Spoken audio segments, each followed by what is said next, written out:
Welcome to Flat Earth Debate, Uncut and After Show.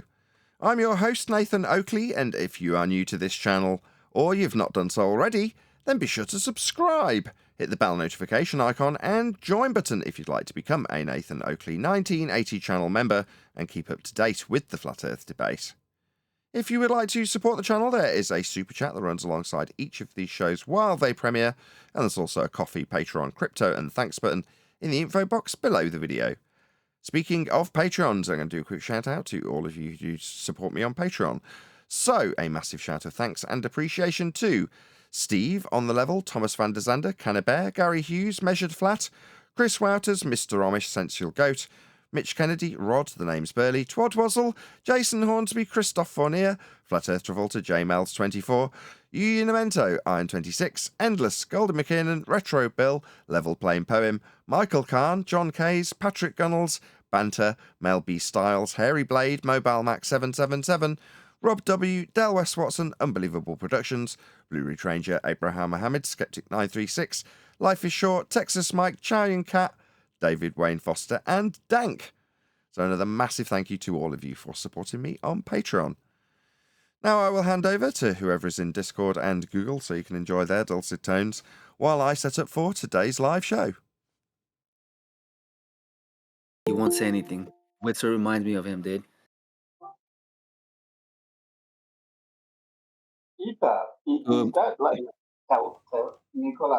Nathan Oakley here. Good morning, guys. Hello. You trying to say something, Arthur? Arthur's mic is bad. It's really hard to make out what he's saying, but he's a new member. He's a FE. He's been following you for a long time. The only thing is his mic is really bad, so you guys might struggle a little bit hearing him. Okay.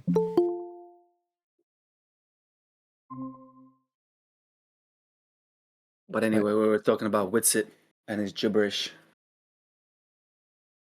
And how he used to be able to point out the logical fallacies when people made them, and now he doesn't, conveniently. How he used to have much better arguments in proving FE, and now he doesn't. So we're just wondering, how does that happen over the years? How do you get worse in debating and presenting your arguments? How is that even possible? Yeah, he's done And talking how are now, you Neil. better friends with Globers than with FE now? Because Witz is a member of this server. I don't remember him ever coming here talking to us. I think I've spoken to him on other people's servers. I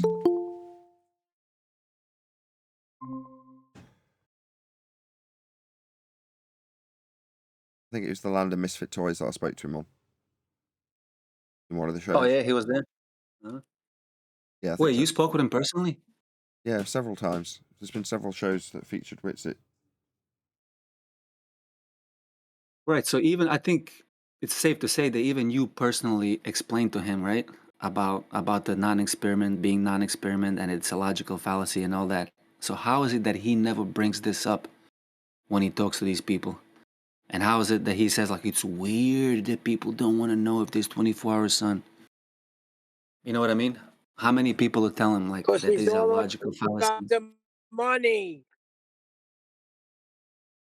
Yeah, I don't know what it is, but I know it's weird, man. And I have to point it out. That's all. I can't make any claims because I don't know his motive. I give the freak up. It's just that time he's chanted through you, now he's giving up. Fair enough. It's his problem, not yours, Mush. Hello. Yep. Hello.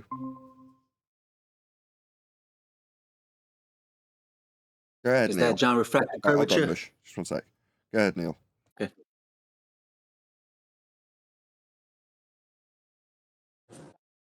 I said he's all about money. He's here for one thing with it. Yes, Nathan, we know you earn a living here. That's not what we're talking about. He is only interested in the money. That's the only conclusion you can come to because he knows what's going on. Are y'all talking about the Michelson-Morley measurements that they call an experiment? Yeah. Interferometry, I guess. We weren't, but yeah, why not? Yeah, why not just call them what they are? Measurements. I don't know.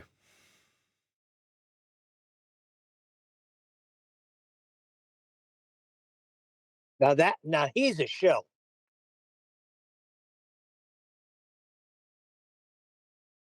Gotta be careful bandying this around.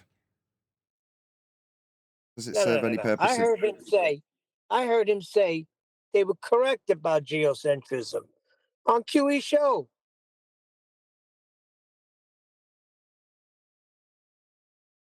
Okay.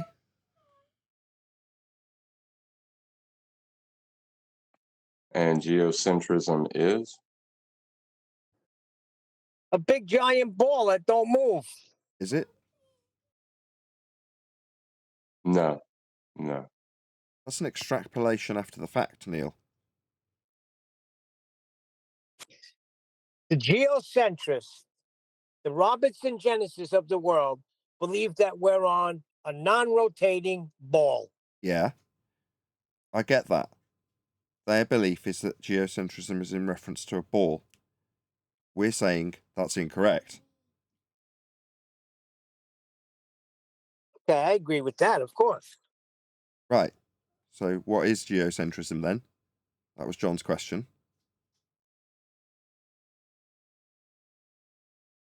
Earth-centered. If you like. Earth at the centre, geocentric, yes. But what is it in terms of what's the practical application from within geocentrism? What are the measurements used in reference to geocentrism? Do you know? Oh, I see where you're going. Take a wild guess. Yeah. It's not rhetorical, Neil. Take a wild guess. Where do you think the measurements come from? I know where they come from, but I don't think that's what Witit is saying when he says they were correct about geocentrism. They come from flat What Earth part of it's not measurements. rhetorical didn't you get? Not rhetorical. Where do you think the measurements come from? They come from a flat Earth. Yeah, that actually needs to be dedicated to the recording, though, Neil. Thank you. Yes, they do. Yeah, I was gonna say it, but you're not giving me a chance. I got a part to play too here. Yeah, you want to badmouth Witit? Okay, fine. Just that shouldn't take precedent, and it did. It's not what I want to bad. I don't want to bad mouth Witit, but he just doesn't give me anything else to do. Listen to everything he says.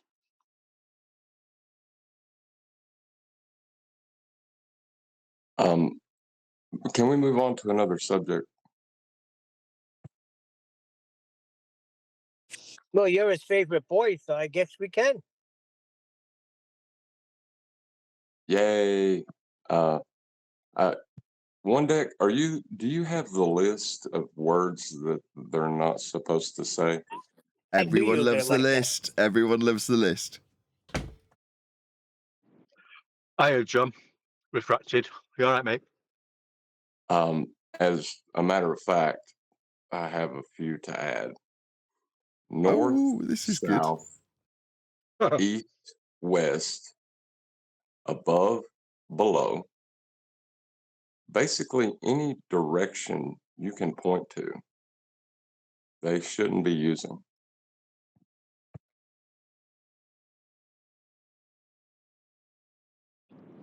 Sorry, I was just chewing on a sandwich. No, I thought you were totally buying agree. a bit of time.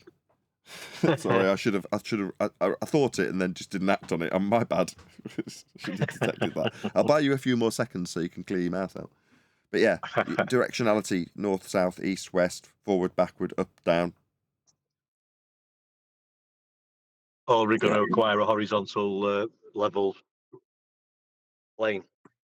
Yeah, even the Cartesian planes that they like to utilize in their mathematics, they don't need to be touching that stuff. That's not their positive claim is directly against those things. Yeah, we just don't need to pussyfoot around anymore unless you want to. You can just put an end to the conversation straight away. But I think some people are finding that not people still enjoying the conversation on servers. I've jumped in politics before, and he was having a really long conversation. They had a anti-flat earther on talking about theodolites and different types and what the distances you can use in different models. And the theodolite's one of my words you can't use. It's specifically for measuring angles. Now, why would any glober want to be referencing a theodolite in referencing how the Earth is measured? Because it's an angle measuring device. It's got nothing to do with his claim that the Earth is measured curved. So you can't use that. So there's no need to talk about anything else. It's not usable.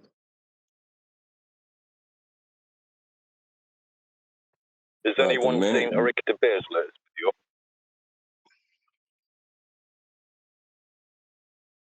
Hello, can you hear me? Which one? It's about getting distance to the sun. He's done something similar to that to Wayne Callum, who said with triangulation you can work out the distance to the sun. But I'm pretty sure you need to know how big something is to know how far away it is, or how far away it is to know how big it is. Is that right? What triangle is he formulating to get a distance?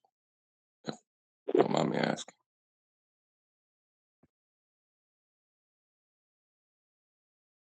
I can't remember the specifics of it. I was just wondering if anyone else had seen it and whether it was the same flaw that Wayne Callum made with his video on the same subject. I don't know about you. I'm not really bothered about. The sun's great, but if he has got a distance to it, I'm not really bothered. To tell you the truth. Actually, I I'm more just found the video this guy's talking about. Eric Dubay came out with the video 1 day ago. How to measure the distance to the sun. What? You guys want to see it? You want it on Skype or?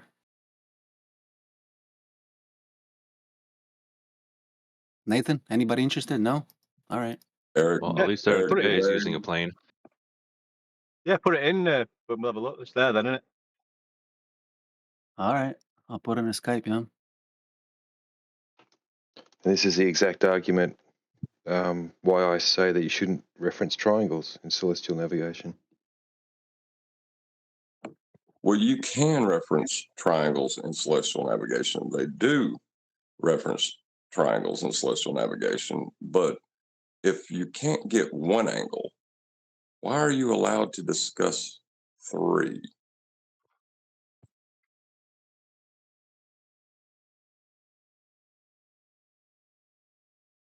I'm Why do we more need to talking know the about distance? flat earthers using triangles. No, heliocentrists do not need to be using triangles. They have bent lines. They have no angles, plural No, or angle singular. I'm talking about flat earthers using triangles. I mean, they can make a positive claim about it, but it'll get ripped apart. Sometimes that's fun to watch.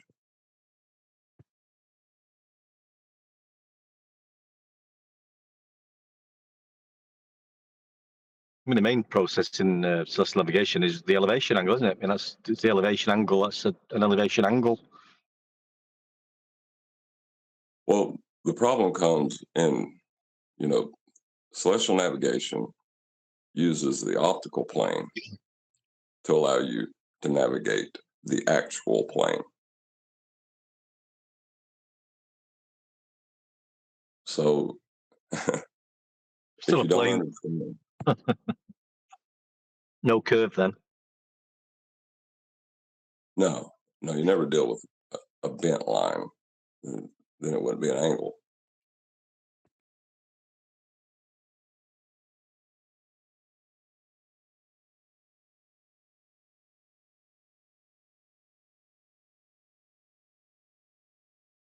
Yeah, I don't know why they start wanting to know the distance to the sun, but there's no point of it. They want to know Yeah, because video flat you earthers kind of use backed it up triangles. with. Yes, Yeah, flat in the first earthers use video, he kind of triangles. backs it up with the history of how many different distances they had. As soon as you invoke a Flat Earth. triangle, you automatically invoke trig, and you automatically invoke the height of a star or the sun.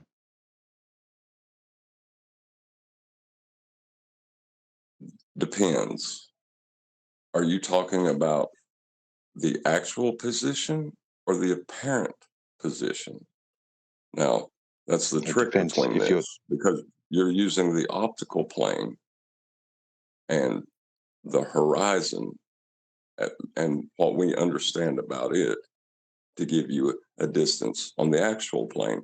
So on the actual plane, there is a triangle being drawn, but that does not mean the star is at that point.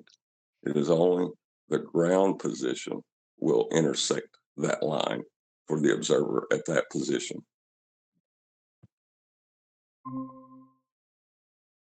So it's a not actual triangle. Is that right? Do I need to repeat it? Because from your response, I don't think you understood.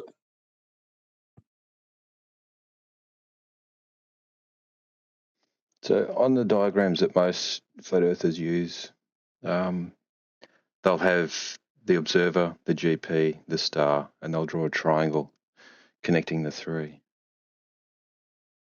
I understand your argument about it being apparent, but that makes it an apparent triangle, doesn't it? No, that's an actual triangle. That would be the actual plane. And we're talking about creating a circle of equal altitude in celestial navigation. Those silly flat earthers. But we will move forward with attacking celestial navigation. Go ahead, beat it up. No, I mean, if you go to orthographic view, flat earthers will have that triangle drawn with the star, the GP, and the observer. What I'm saying is that triangle does not exist. That triangle does exist. The star does not exist in the location at the point of that triangle, because it's a translation from the optical to the actual, and you're using the horizon to do that.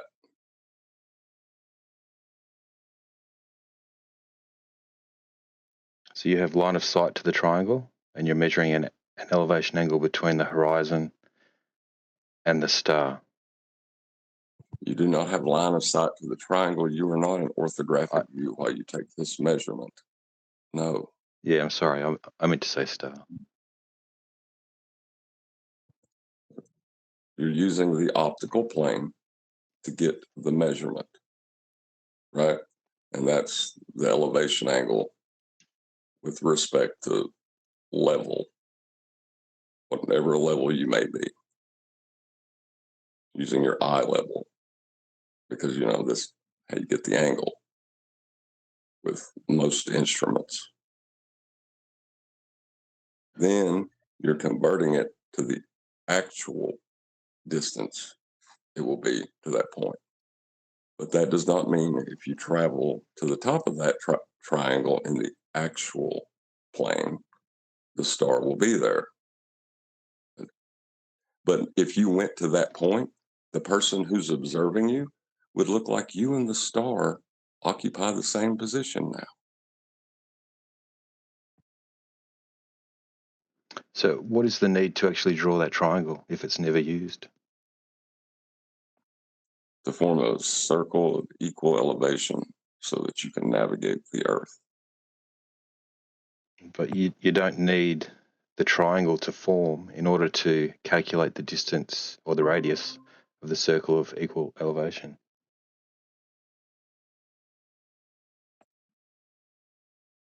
When you have the point directly below the star that will become the outside perimeter of your circle of equal elevation, how can you say that line you draw up where the other person perceives that star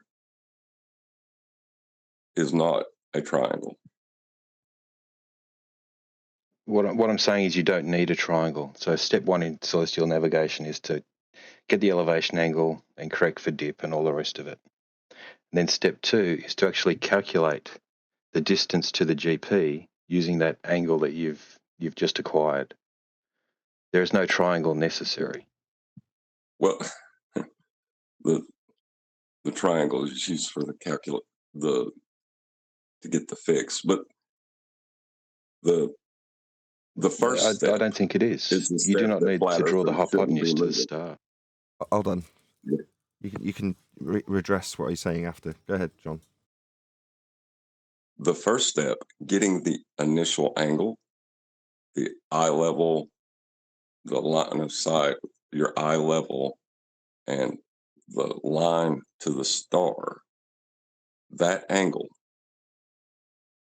that is where flat earthers should stop the conversation, because if you can't get that, needs a flat earth, how will you ever understand anything past it?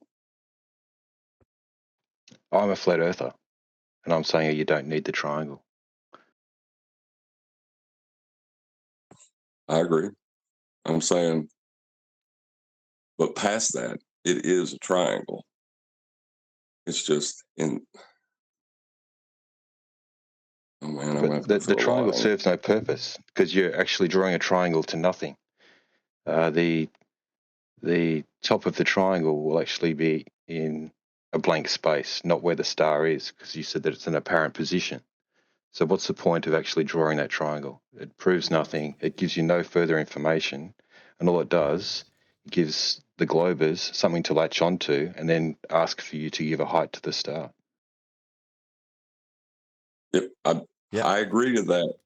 As far as flat earthers don't need to be moving past the initial elevation angle to discuss anything else in this topic, but in celestial navigation, there is a triangle being formed. It's just the top of that triangle is not the actual position of the star. It is only apparent to the individual taking the measurement.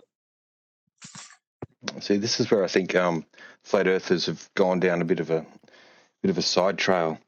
There are triangles in celestial navigation, but the way the globers use it, it's a spherical triangle, and it makes sense because they actually use the radius of the Earth to give you that curve from the curve distance that you can calculate your GP from. And flat earthers have seen that and said, they've got a triangle, we need a triangle, let's draw a triangle, when you don't need the triangle.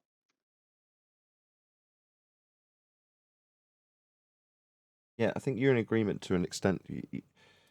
The initial measurement, which isn't going to be what you do afterwards with the measurement when you're calculating for a fix, it is using that triangle for the GP position below the star. So ipso facto, what you are dealing with is a triangle.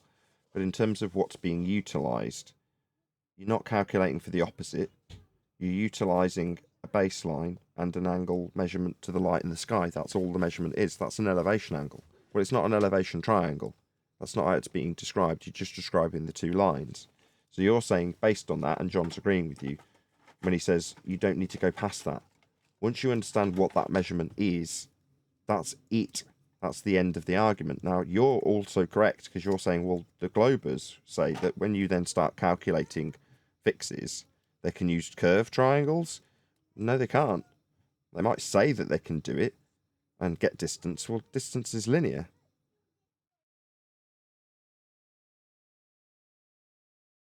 Yeah, I agree with that. So what they say is I guess what we end up with. It's a red herring, though. So when they tell you that one Deck's response to this is quite good. So what he says is, well, you give me the height then. If you're suggesting that we should and could and would be getting height from this, which I'm not, then you give it me. That's the best way to deal with this. It is ipso facto their claim. So when they try and reverse the burden and say you should give me height, well, I didn't claim we'd be getting the height of the star. We're getting GPs with measurements off a flat Earth. But you want the height? Okay, well, that's fair enough, I guess. You give it me then. Oh, no, well, I'm not going to be giving it you. Well, why would you be charging me with it when I'm not claiming it? That's the response. Yeah, and this is where I have my issue, I guess. So if you are drawing that triangle, all triangles comport to the law of sines. You have an internal angle, you have the baseline distance. If you complete that triangle and actually draw it on there with the star at the the top of the triangle, then you're actually invoking trigonometry, and there is a height to that triangle. Yeah, you could suggest that and infer that, and that's what the ballers are doing. But that isn't what's being utilised in practical application in any way, shape, or form, so who cares? May I address this point again? If you Yeah, go ahead. did,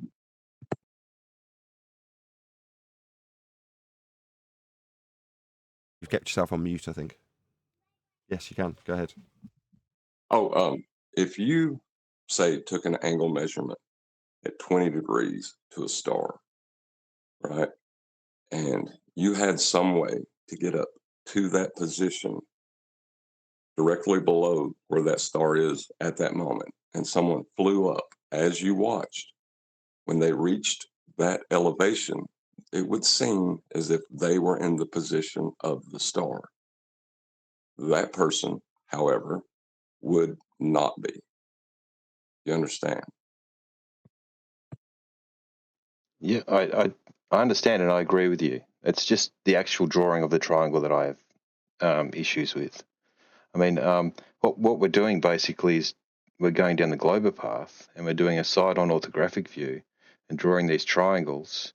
The same sort of thing when we try and discuss perspective, and we cane the Globers about going side-on and not being able to understand how perspective when you go side-on view of a triangle that goes to an apparent position. Well, see, that's the beauty of celestial navigation, because it takes our understanding of the actual plane, the orthographic, and the optical plane, our perspective, and it merges them so that we can find our way around the Earth. That's the beauty of it. It's just hard to get that across to somebody who's entrenched in a religion. Yeah, I agree. Celestial navigation works, obviously, and it's running off a flat baseline, so I don't have any. But I like it. You're preemptively addressing things that our opponents will try to redress this issue with. And knowing where to go once they've done that is always going to be the main discussion point of this show, right? So, kudos, yes. What they'll try and do is deny that the ground is the measurement when they accept that you are making that measurement. Not that we're debating about it, you agree and John agrees and everyone's in agreement in this regard. It's what it is, it's as it's defined. So once they accept those measurements, I describe that as being them caught between a rock and a hard place, because they're fundamental to their globe religion. You can't create the lines around the globe unless you've got those base measurements off a flat Earth. So you either accept them, in which case you accept Earth's flat, or you deny them, in which case you deny your globe in its construction, because it has its genesis in those measurements. Or what you do is character assassination. See, John got under their skin so deep that McToon's got to make videos claiming that John is not who he says he is. What's the difference? Earth is measured flat. Yeah. The thing is, doesn't matter. Sorry, Dave. No, I was just agreeing with Neil. It doesn't matter what John is or who he is. Like, what's the argument?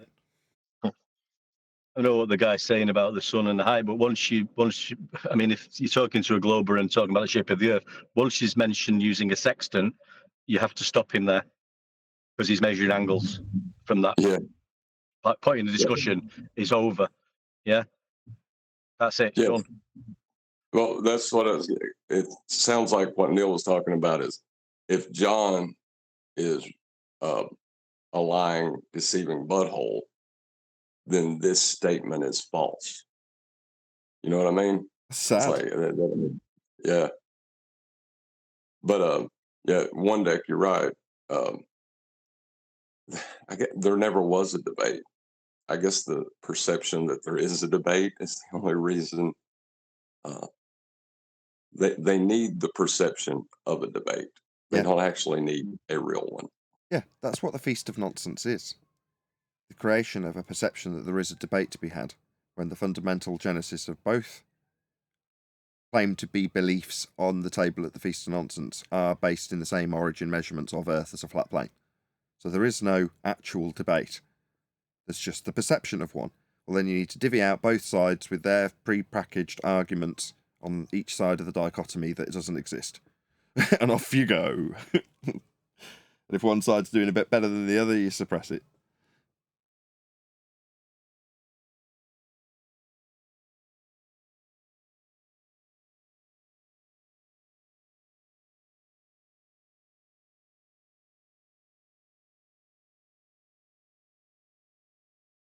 It's a dangerous cognitive line to walk, though, and that might be why one deck is being silenced, because for both sides who want to believe about the earth, it is painful that the argument can't take place. Yeah, there will be people who have retained their flat earth belief. Wouldn't you agree? They want to have the debate because they're unsure about their belief in a flat earth, and therefore it's a worthy discussion, it's a worthy debate. But in so doing, they normally, the flat earthers that is, reveal their lack of understanding or ignorance of the actual discussion. That isn't a debate. It's not up for debate. There is no debating when you talk about how Earth is measured, especially if you suggest that one side of the debate is a globe model made from those measurements. It's sad. But it's going to take a while for people to get it right. We've been doing it since January this year. Earth wasn't, made flat in a day.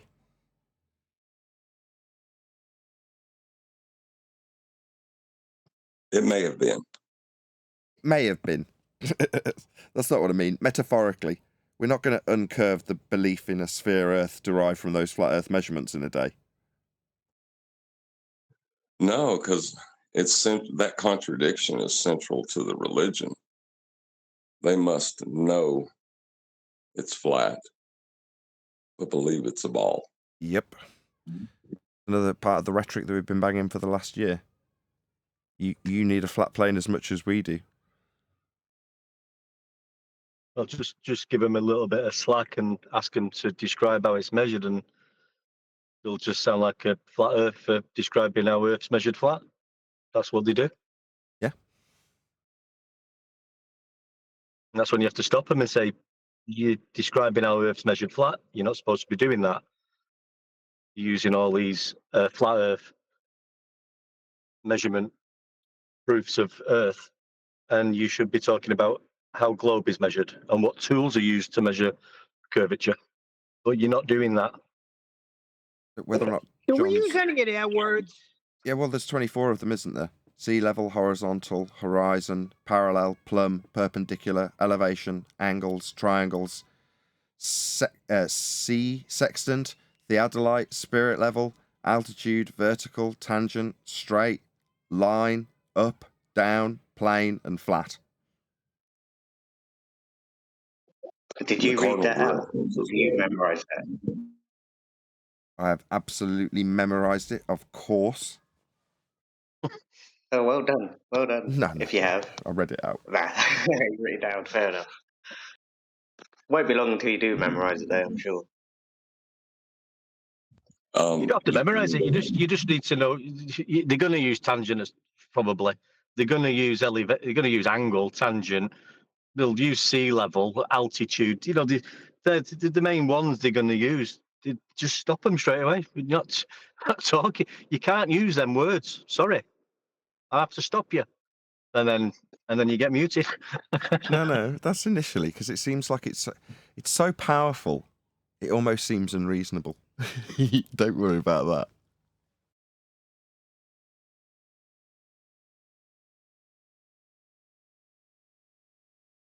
But it is true.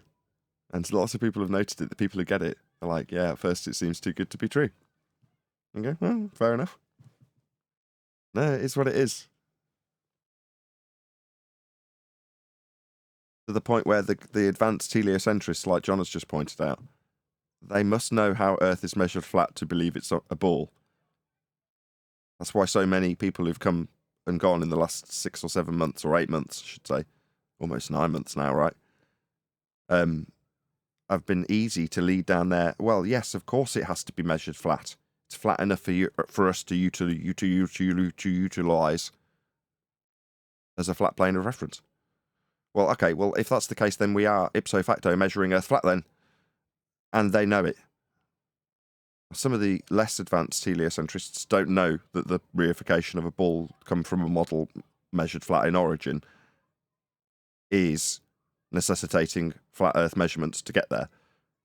But they'll just chant their zealotry at us and call us stupid and decide that telling people how John isn't the person who says it is, it's all nonsense. It's all complete nonsense waffle. Meanwhile, their measurements, they need flat Earth more than we do. I wish I wasn't the person I said I was, because I have to deal with my employers now. I don't think it was you. Was it you? Was it John or Refracted? Yeah.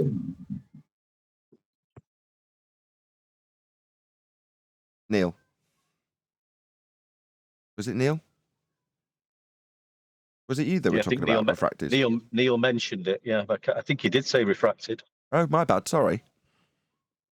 Oh, they were discrediting you. I think he did. What? Why? Like, it matters who you are. Who cares? Yeah, it's great that they contact the Electrical Practices and Research Institute to complain about me while denying that I am from the Electrical Practices and Research Institute. That's freaking awesome. Has this had any consequences? Wow.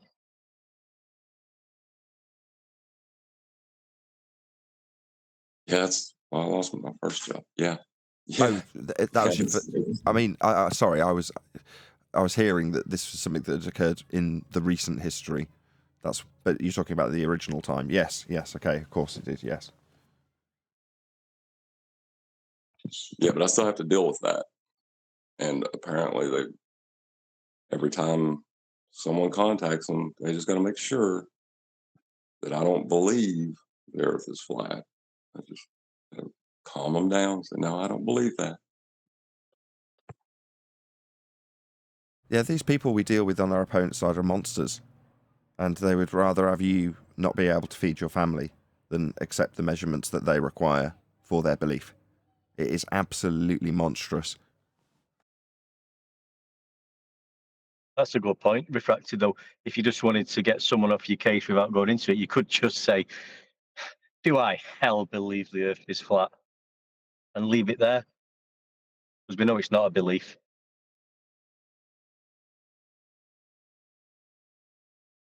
Yeah, I've done that on a few of the OMI videos and people have been critical of me. Why didn't you just say, yes, it's flat? It's like, well, because he's asking me what I believe in.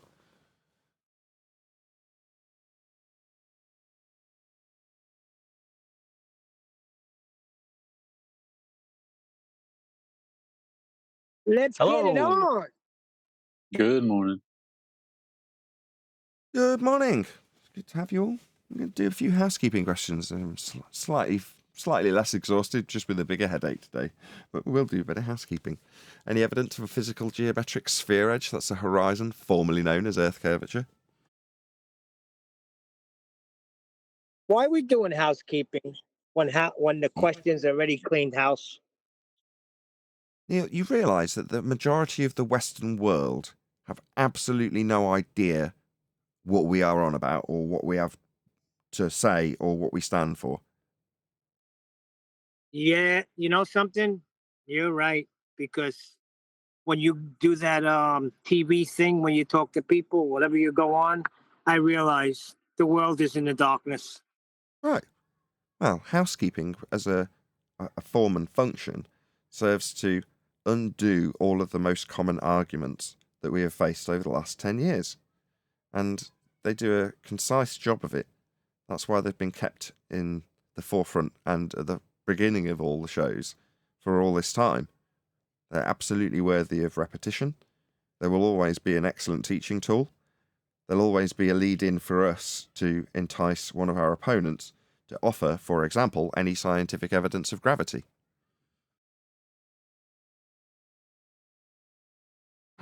Negative. Right, but the common man thinks that there's a force holding them to a ball if they reached a high school level of education. Would they have been taught that force is applied in an inertial plane? No, they would not. So it's not going down. Oh, in terms of what gravity currently is, it's a bent pseudo fourth space-time dimension. In terms of what you actually asked about, I answered incorrectly. What they would have been taught would be Newtonian. So my bad. Do both of them require that you live on a globe? No, that's where John's going. I'm waiting for him to pick back up after I answered him incorrectly, thinking of pseudo bent space-time when he's talking about going down. John, just to lead you back into your point. Yeah, they're incorrect descriptions of a force where they apply a direction to entropy is still with respect to an inertial plane. So you're going to need a flat Earth for that. Yes, absolutely. Yep, all roads lead to a flat Earth. That's the working title of the book. I'm hoping we'll pick up the final editing process. It's so close to being polished up and finished. All the chapters are done. We just have to go through it like from chapter to chapter, making sure it flows and all the crosses, all the T's are crossed and the I's are dotted, etc., etc. Who's got their mic open? May I proofread it where I've not actively been involved in the rewrite? Can you what? The flow. Can you what? May I proofread it since I've not been involved directly in the editing? Yeah, you could be involved. I mean, so is that you causing that noise, John? Just open your mic again. Is it me? No, I don't think it is. Is someone from Discord trying to say something? It's like somebody making a blowing noise in the middle of this conversation, unless it's John's mic doing it. Okay, well, I'll just try and ignore it. You just join one of the. What I'll do is I'll after each of the shows. It probably won't be today, but I just leave the link hanging out there, and then normally when Adam's around, as he's got it on his PC, he goes through the text and we amend it as we go. Now, originally, we were making videos for the publisher to go through and final proofread it after we made our adjustments and verbally described them. But then he had I shouldn't really say this is non-public's business what's going on with my publisher. But nevertheless, there was an issue with my publisher, and subsequently we started to rewrite it ourselves. And that's what we've been doing since. So Adam's actually been, transferring the text, literally doing it and typing it out. So he's pretty much, if you want to look at it one way, literally written the book. Adam, that is. So yeah, just join in on one of those sessions. Well, I was thinking I could give you an unbiased opinion because I wouldn't be actively involved in the creation or lending my opinion. That way, it wouldn't affect. Being there and being involved won't change that. Everybody's got their unbiased opinion, as they wanted to put it. Initially, when we were ripping up to shreds what had been done and was almost at completion, so about 2 or 3, maybe even longer months ago, right? Everyone with their unbiased opinion jumped in, and the whole thing was sort of, in terms of the ordering of it and certain sections of it, it was all getting ripped to pieces and put back together again before my very eyes. And after I'd just worked on it for months and months and months, it was quite distressing to say the least. But that's sort of all over now. It's been put back together with the sticky tape, but now we need to kind of take all the sticky tape off and remove all the Tipex. So it's not actually that is kind of an involved process that, if you want to be involved with it, that's the way to do it anyway, as opposed to just once Adam's done and we've rewritten it, if you will, it'll just go off to the publisher again, and he'll do that presumably on his own just to triple check. But it's kind of beyond that. But yeah, just join in if you want to. That is. Yeah, it's if you're involved in the art piece, you can't give an opinion on the art piece because of your involvement in it. And that's what I was saying, where I've not been involved in it. My opinion would be less biased. Yeah, fine. And that would be the case if you were involved. Just join in though if you do want to, as opposed to, oh, you guys get it done without my involvement and then send it on. It's like, once it's at that stage, it will just go off to the publisher. Is all I'm telling you. But if you do want to be involved, you can be. And yes, we will consider your opinion unbiased if you like. You're looking at a statue that's 90% done and going, well, actually, you haven't quite polished the armpit so it looks less realistic, as an unbiased opinion, having not made it myself. But, you know, you could then suggest that you're involved, but that's kind of, you know, you have to be involved. Right. Yeah, that's what I mean. It's late stage involvement. You know, Yes. we have there's several different kinds of reviews you do, like a peer review, independent review, dependent review, self-check.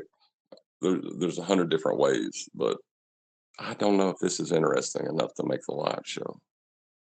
Yeah, it is. We're talking about the production of the book, and the way it started was me suggesting that what the working title is currently. It's had two. It's on to its second working title, but the current working title of the book is "All Roads Lead to a Flat Earth." That's the current working title.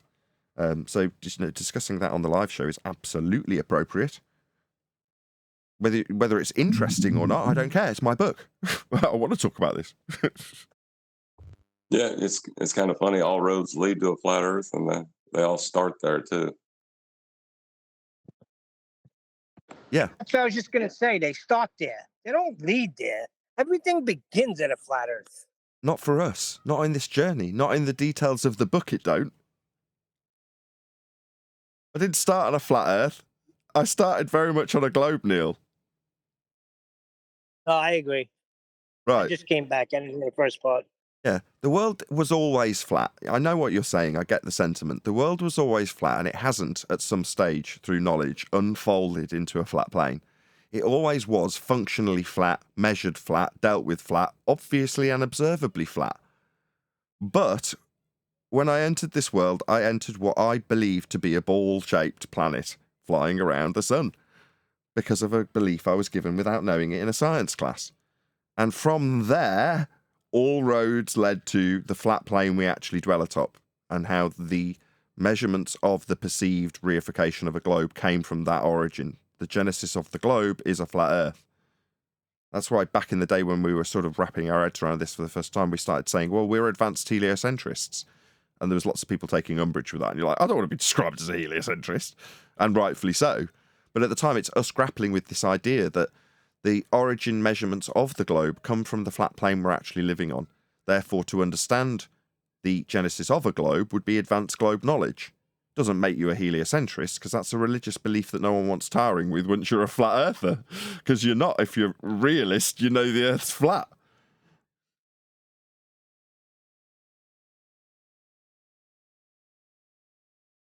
The other thing is, Neil, a good chunk of the titles of the chapters of the book are housekeeping chapter titles. Yeah? Like any evidence of a physical geometric sphere edge horizon, formerly known as Earth curve.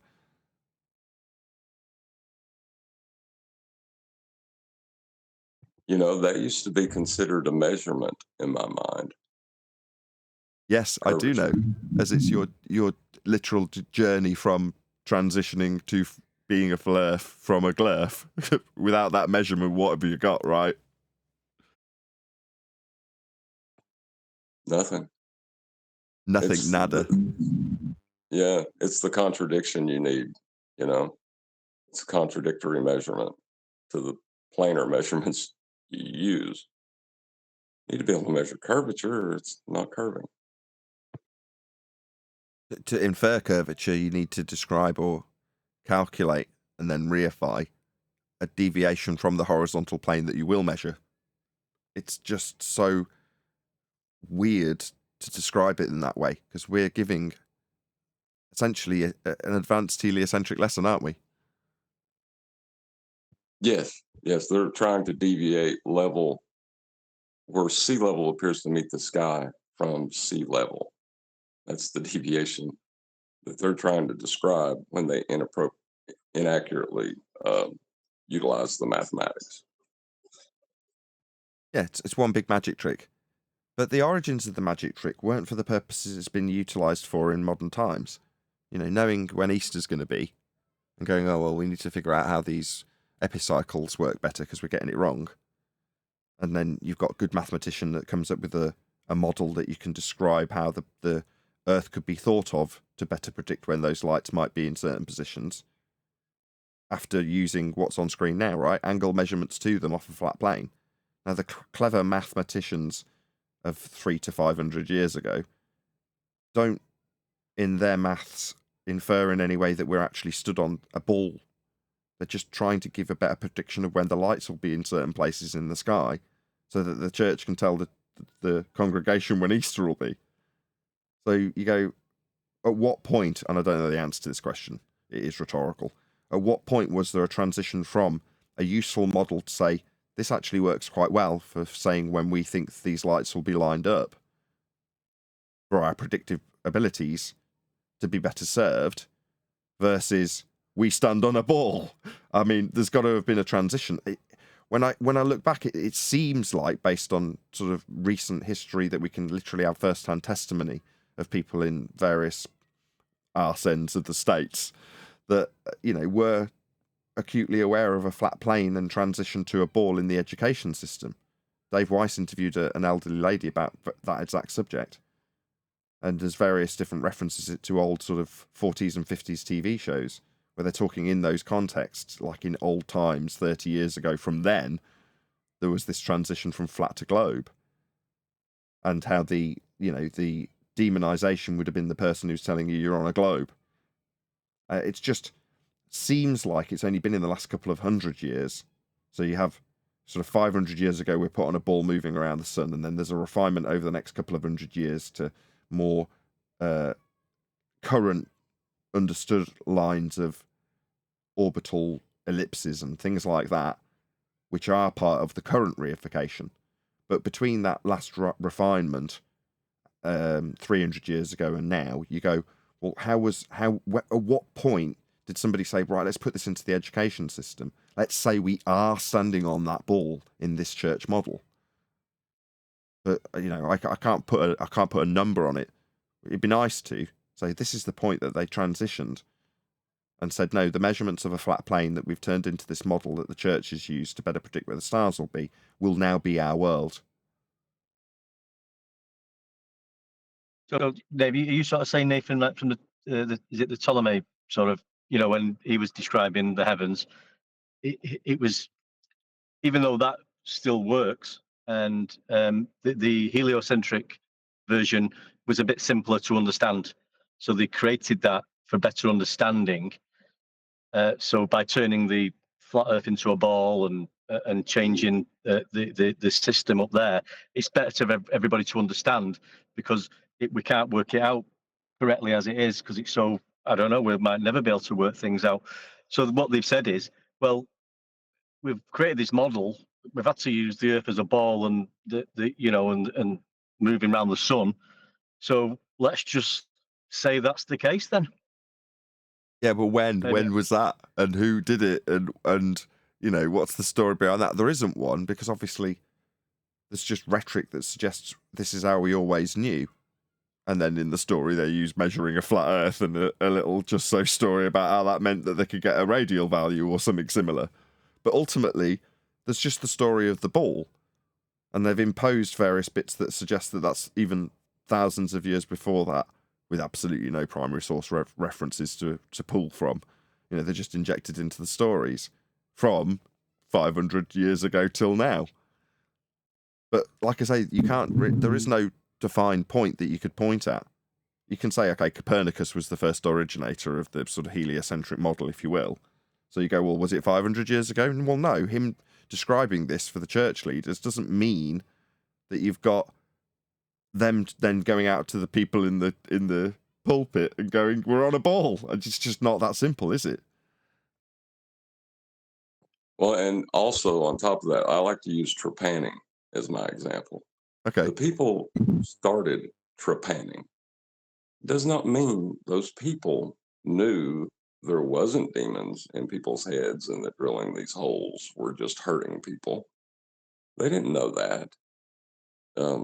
It's a religion born of ignorance and an argument to ignorance. It makes people deny what they know. And there's a part of people that want to do that. There's a power in it almost that people don't want to let go of. Yeah, it's a psychopathic power.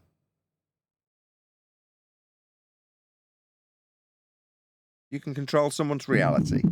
Yeah, it's the basis of gaslighting. I hate the fact that that's become a common term that people now use.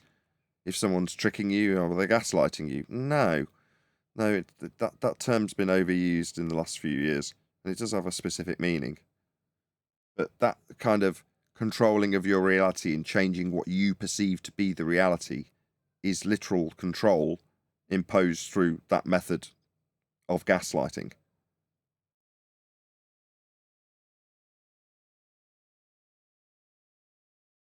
I mean, think of the Omi videos you've done where the individual knows it's flat, but wants to argue with you about it being a ball. You know, they know it's measured flat. Of course it's measured flat because it's so big. They know it's flat, but they're arguing to not know. Yeah, it's easier to fool a man than convince him he's been fooled.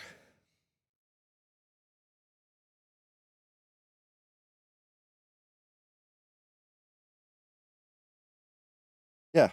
Well, shout out my own Omi videos. There's a playlist in the Nathan Oakley 1980 channel, so if you go to the homepage and then click on playlists, the top one is my ome.tv videos.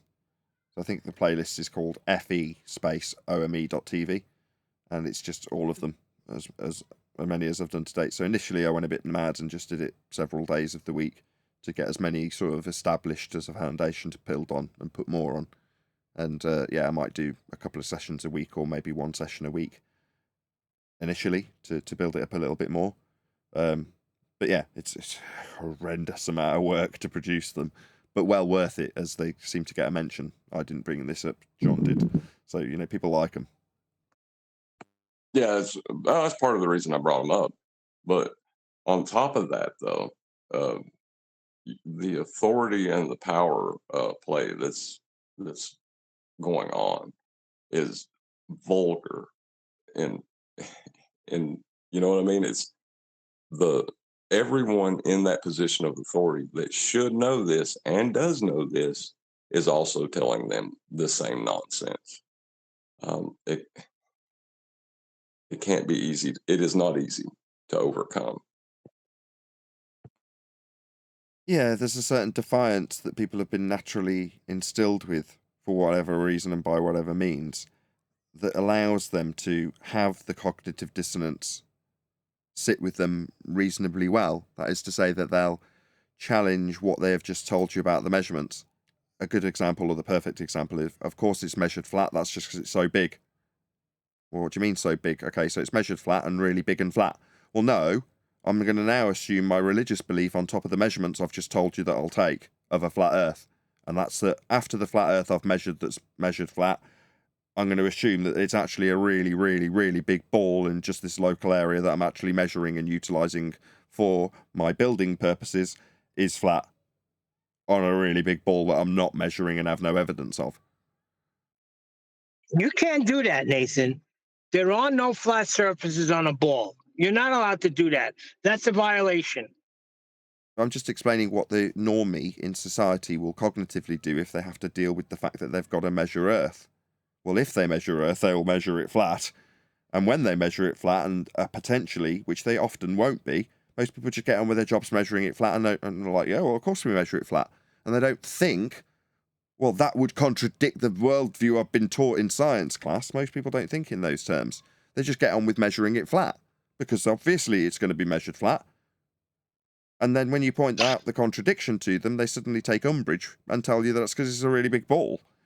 In other words, express their belief to you in the moment, in outrage. Yeah. Yeah, well, you got to give them a... Go ahead, one deck. I was just saying, yeah. So they're going to say to you, I'm measuring the Earth, but I'm not going to use that curved bit down there 100 miles away. I'm going to use this local flat patch. That'd be much easier to use this local flat area rather than go and use the curved area down there. Oh, my God. The curved area they believe in down there is derived from measuring a flat area also. So, like, this is a never-ending path back to a flat plane that's going to be utilised. So if you're going to infer there's a 100 miles away curve that you can't really use or get in the way of what you're doing, so you can use the Earth as a flat plane that you'll measure, because it's a really big ball. It's like your inference that it's a really big ball would have Earth curve from the point you're standing at 8 inches per mile squared, and that inference that you can believe in, having 8 inches per mile squared when you're measuring it flat, is derived from a flat plane, surface level, and how high you are above it, eye level, parallel with it. So you'll need a flat Earth for that inference to believe in after you've measured it flat and then justified why it wouldn't need to be ball-shaped and how your belief extends beyond the bit you're measuring. It's like with a giant Home Depot. No, the bit that you're measuring is all you've got to go on. If you're going to suggest that we've got a sphere measurement, give it us. Well, you haven't. You've got an Earth curve calculator that derives surface level as a flat plane into a belief of an Earth curve below it. That's what you've actually got. You don't have measurements. So you've just got your belief and you've just got a claimed calculation derived from flat Earth measurements and the bit you're actually measuring that's flat. Imagine a load of Home Depots all next to each other, all measured flat. Well, then it's flat. What's that? Well, maybe if we just imagine that they're not. Why? Show me a measurement that would suggest anything in that direction, and I'll point you at the Earth curve calculations that take flat plane measurements also. Well, that's the only measurement they had. Or it wasn't. Believed. Yeah, a calculation. Let's not give it too much credit where it doesn't deserve it. It's not a measurement, is it? The dip angle is a measurement. Yeah, but that bit's a flat Earth measurement. Yes. Yes, there's no Earth curve measurement. There's the Earth curve calculation derived from a flat Earth measurement. Yes. Yes, there's no Earth curve measurement. Well, I didn't know that. Yeah, you did. It's the reason you're a flatty. Now. But then I didn't. Right. That's why people want to argue sounds like they're about employing the Oh, sorry. Sorry. It sounds like they're employing the Monty Python duck witch argument. Yeah, pretty much. If she's weighing the same as a duck, then she's made of wood, and therefore will float, and therefore a witch. So we can burn her.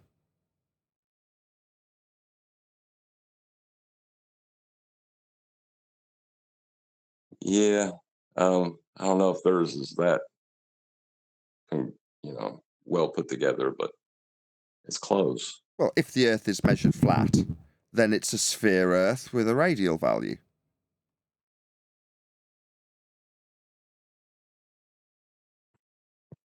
So it's not quite as sound as Monty Python, is it? Well, King Arthur's claiming it's inductive logic. So, I mean, if Monty Python say it. Yeah, I'm just saying that them joking around and making fun of logic is actually better logic than heliocentrism. But the idea that a flat earther will argue that the horizon rises to eye level, right? And, some do, if they don't understand. Right, but that argument is necessary because in the baller's mind, if the horizon does not rise to eye level and you can measure a dip angle, then the Earth is a sphere. A dip angle to what? A surface that's flat? Well, yeah, you need the parallel surface level, but we're not talking about that. Well, you're saying when they infer that the surface level and eye level differential that gives them the point below surface level can be inferred to be an Earth curve edge horizon because the orthographic view in Earth curve calculations say it is, then when they look at the horizon, it's the calculated inferred point below the horizon that's used in the measurement to calculate the point below it that they think is Earth curve, right? I think that's fair. Yeah. That is actually the logic, though, isn't it? That's the logic that's being inferred as opposed to the contrasting Monty Python logic with if she's made of wood, then she'll weigh the same as a duck. Therefore, she'll float, and therefore we can burn her. Yeah, see, the Monty Python stuff's a little bit more sound. Fair enough. For whatever reason, every time you talk, you've got like a wind noise at the beginning of your mic opening. I don't know what it is. It might be where I'm sick. I'm wheezing. Oh, it's you blowing down the mic just before you say something. Yeah, it sounded like wind noise. Can you I not thought it breathe, swung please? rolling. Huh. What you do is you put your mic off to a slight angle. So as you breathe, you're breathing past the mic rather than into it and distorting the diaphragm. Anyway. Okay, I'll try. Jolly good. So we've only got 2 housekeeping questions out of the way. Check it out. Divergent Droids posted the Monty Python clip with the if she's made of wood. Thank you very much, Divergent Droid.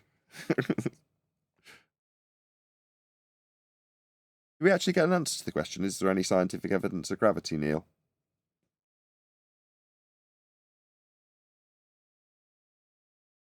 No, I think we was talking about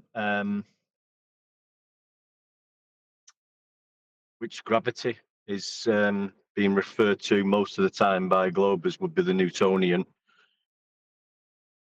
where really the latest version is claimed to be the bending of space-time in a 4th dimension, which we could never observe anyway.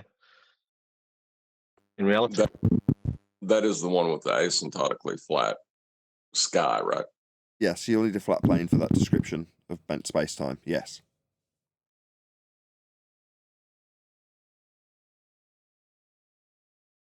And as per their own descriptions, they say the universe is flat.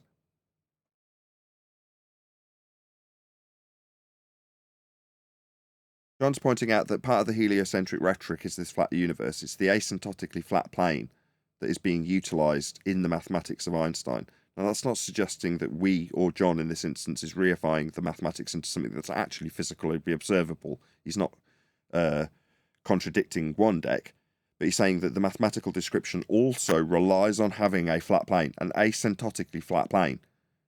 And I'm saying, to top that off, that's understood in the rhetoric, if you're a glober, when they tell you the universe is flat.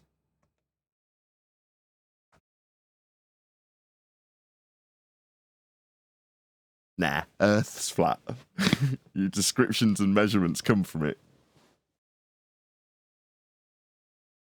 yeah, you can measure Earth, can't you? You know, these angle measuring tools, these sextants, surveying tools. It's all measured level, the horizontal.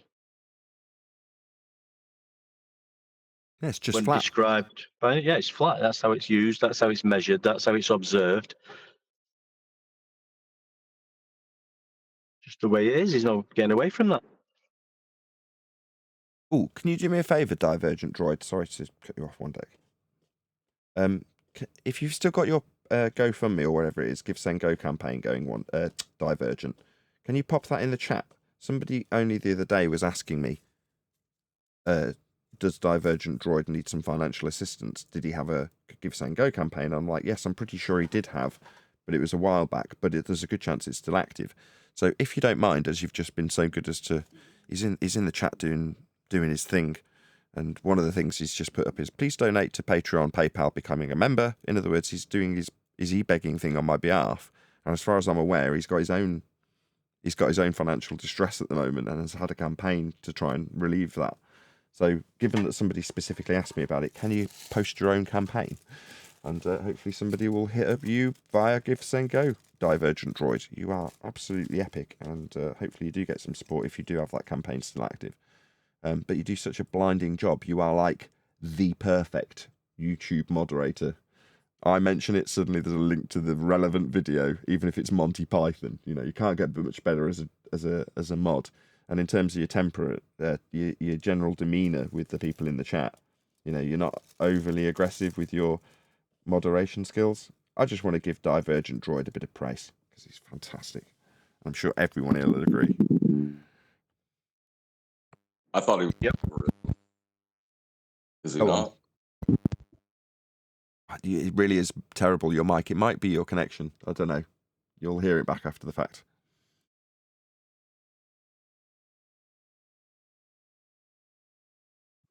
I'll change devices. The sound once you're talking is perfectly fine. In fact, it's clearer than ever.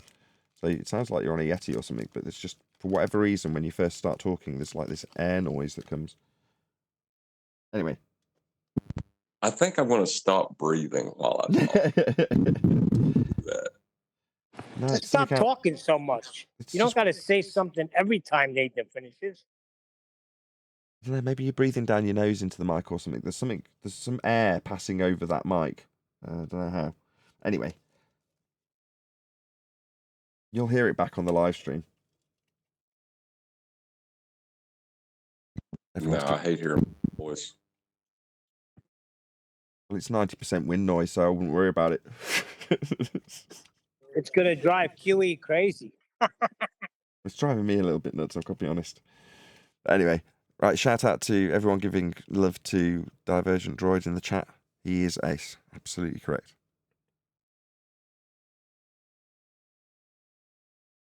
Still don't have a membership. Oh, do you want to do some e-begging for that, Neil? Are you in the chat ready to try and figure out if you will actually get a free membership if you chat immediately after someone donates them? Oh, that was proven yesterday. The guy came on and proved that was right. But other people in the comments after the fact were saying that there's been people who've been outed as a lurker that never chats when they're gifted a free membership inexplicably, if that's the correct word. They just suddenly appear as a name that you have been gifted. This person, Mr. X, has been gifted a free membership, and they haven't said a damn thing ever.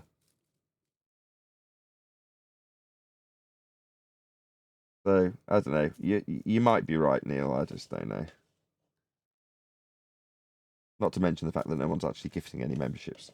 But if you e-beg, it helps me.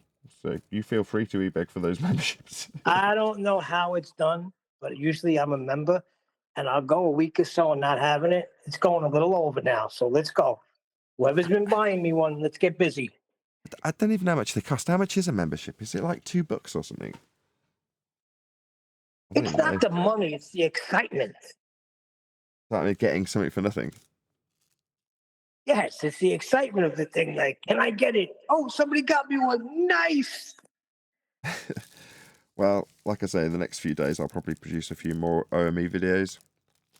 And because it's so exhausting editing them, I tend to just bosh them out to members. And then when it comes to actually publishing them to the public, I'll produce a thumbnail as and when for the one I'm going to release, as opposed to doing it all at once because it's just too much work.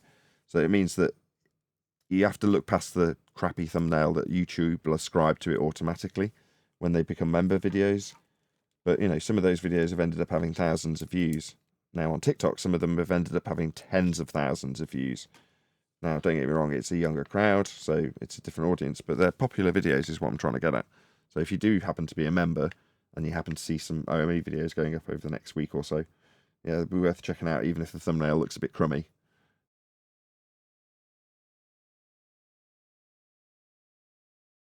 Shout out to Iron26 for gifting memberships. He's gifted 5 of them. No, I'm not there. They've already all gone. Iron26 says lol. Very amusing. And then Neil chats. Very funny. I love it. Jason got one. Scott got one. Endless got one. Bushel got one. Oh no, Bushel didn't get one. Unselfish Thoughts got one. You see, if you have a membership already and they gift it, you can't get it again until your membership runs out. Makes sense, doesn't it? Well, I'm on a different. John. I was going to say, now that I'm on a different device, are we really talking about who's going to give Neil his next membership? Yeah. This is so cringe. But it's exciting for Neil. And, yeah, you know, we've got 87 people watching. Hold on, wait a second. I think I'm a member. I think somehow I got it. No, you didn't, Neil. No, you're a moderator, not a member.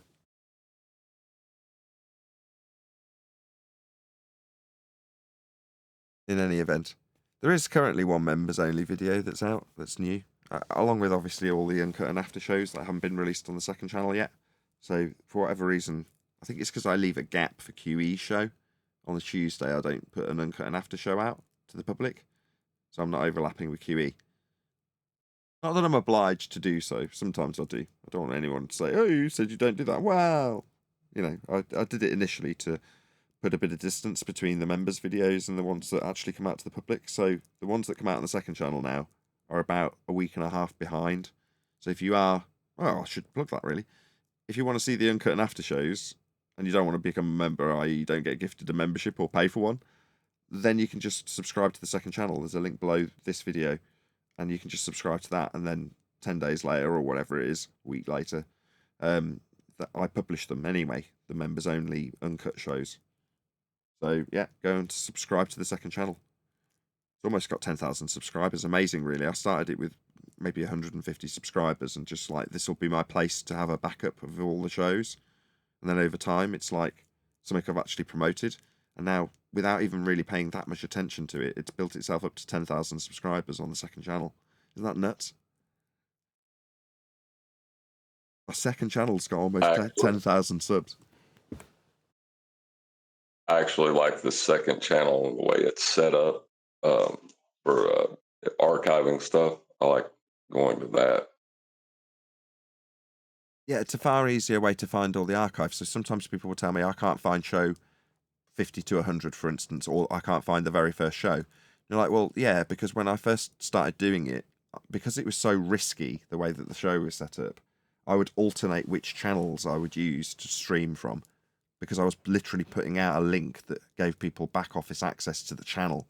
And I was saying, here's the link, it goes into the chat, and then nefarious people may join and try and sabotage my channel.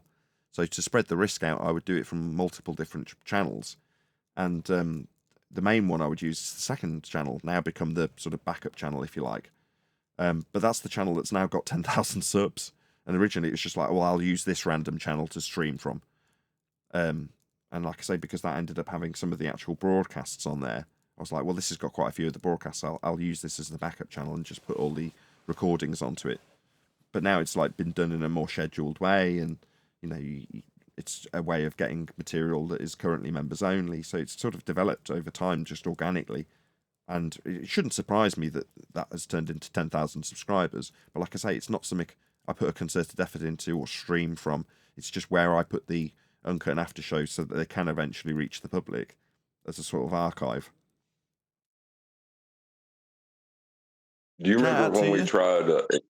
So I was just going to say, shout out to you if you're one of those 10. Almost, it's not quite. It's not at 10,000 yet. It's just under. But if you're one of those 10,000 people, thank you very much for subscribing to my second channel.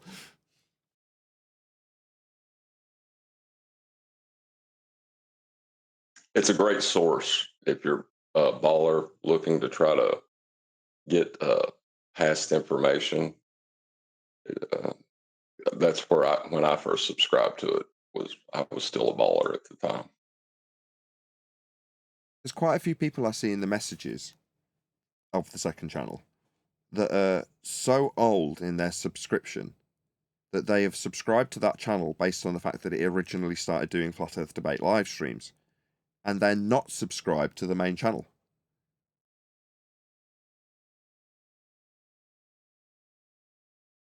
Not many. I could see that. Literally, I've got subscribers that I've been talking to on that channel because I duck into it every so often just to put the thumbnail on. So I'll go in via my iPad, which does show me messages immediately on the front page when I sign into the studio. So I do see some of the messages, and you can't help it. I just respond. But when I see infrequently people, I'm like, I've seen you here for 10 years making messages to me, and I never see you on the main channel. So it's like they've just subbed, and then occasionally when it pops up on their feed, they're not thinking about whether or not I've got a different channel that's become much more successful. They're just like, this is the one I've subbed to, I'll watch the video, and then I'll comment. You're like, right, okay. The ones are like the best that are old like that, like 10 or maybe 5-year plus subscribers on the second channel. The ones that are like, you've only got 10,000 subs or whatever, you know, at the time, let's say it's 8,000. You've only got 8,000 subs. It's not like you're majorly popular. And you just sort of, I just smiled. It's not worth saying, well, why haven't you subscribed to my main channel? It's like, why am I appealing you to go and subscribe elsewhere when you're a detractor? Just smile and move along. You know what I mean? Yeah, that's the thing that I'd say your second channel probably has more anti-flat earthers, subscribe to it because they're using it as a reference for any kind of hit piece that they're trying to come up from, past information you put out. That makes sense. It makes sense because it's a great story. It's just in an order.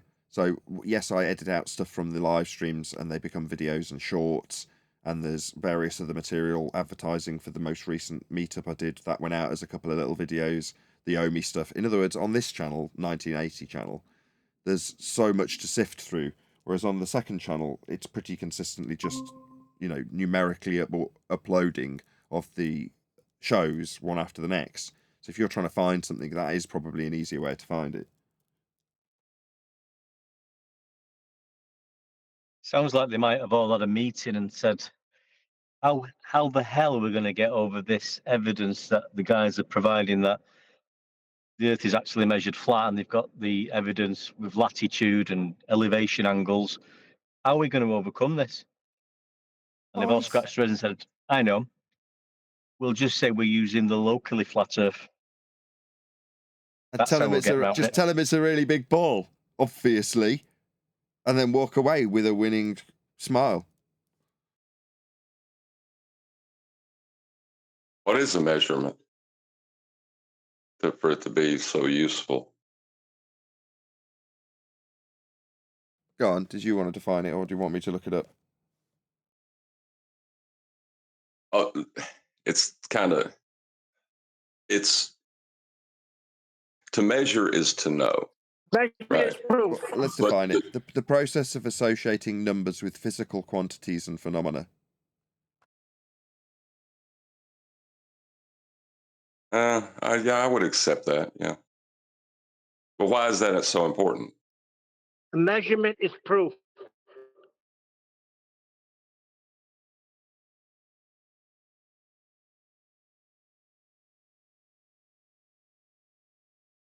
Yeah, it's a kind of definitive thing when you're talking about measuring something. It's not kind of questionable.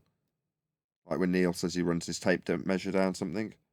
Now, it might be the case that if you were to cross-reference with interferometry how accurate the tape measure is, it might be just ever so slightly off. But ultimately, when you run a tape measure down thing and give the number that's at the end of that tape, you're just measuring something. You're acquiring something that's physical and a number to ascribe to it with a convention that the person you're communicating the information with can understand, be it inches or millimeters or whatever you're using, so that you can perform a task thereafter, like cutting it in half or whatever you're doing. Right. Right. You said it there. Communication is to measure is to know. You can know something without communicating it. The conceptual unit is for the communication, right? So, right. How are the ballers going to communicate their claims to us? With the use of the measurements that they'll require a flat Earth for. That's how they've been doing it for 10 years, for me personally.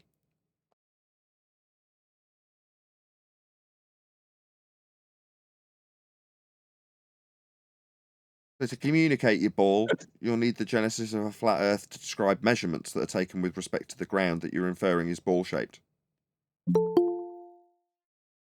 Yeah.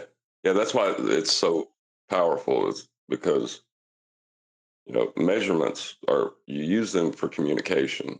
Like I measure a board 19 feet and I say I need a 12-foot board.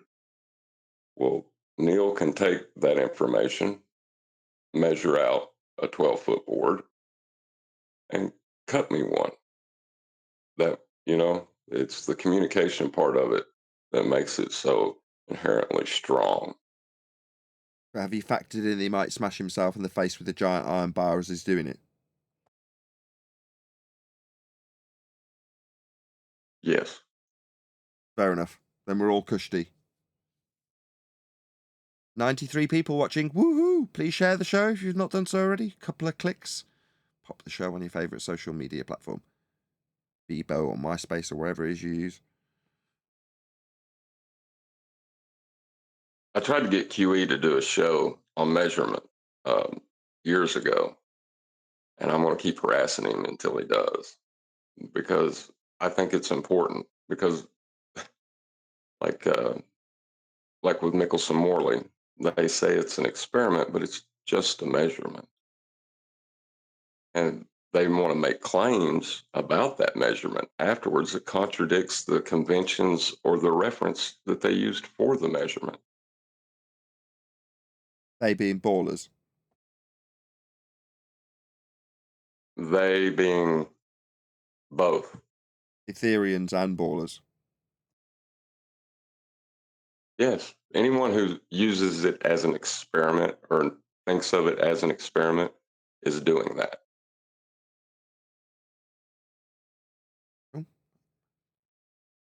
My internet connection temporarily, it looks like. If my connection comes back in a strong manner, I'll round out this show slightly early because it's giving me the whirly whirl. My recording's still running. Oh, looks like an off. Because I'm back. No, it's just I think I'll have to reset my router. It's obviously just gone a bit squirrely. Pretty certain it's not the computer itself, which has been absolutely flawless since it's had the new chip. Yeah, I am going to round out this show just slightly early, just in case the internet completely fails. Anything anyone wants to get in while I've got whirly whirls and frames dropping, feel free. This is your last chance. Any more for any more? No? With that, I'll say a huge, massive, enormous thank you to both Discord and G+ panel, first and foremost. If you're watching this on either Nathan Oakley 1980 or Nathan Oakley premiering streams, then stay tuned, as there will be an after show to follow. Oh, that was annoying.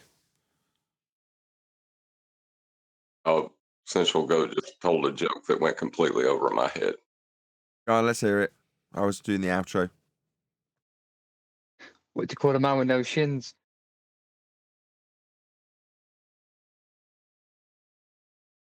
Go on. Neil. Neil. Neil? No chins? Well, yeah, because he's got no shins. It took me 5 minutes to get it. Because he's got no chins? So he's just kneeling. His knees hit his ankles. I don't get it. Bloody hell. Shin.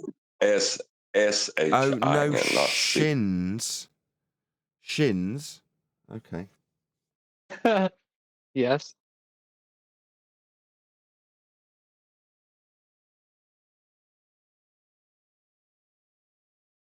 Well, I got a joke for you. A baby seal walks into a club. Pick. The RSPCA get involved.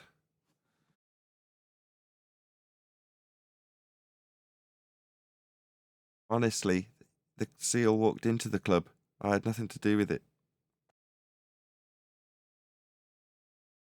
I don't know. That joke makes me laugh. This baby seal walks into a club, and then you just stop.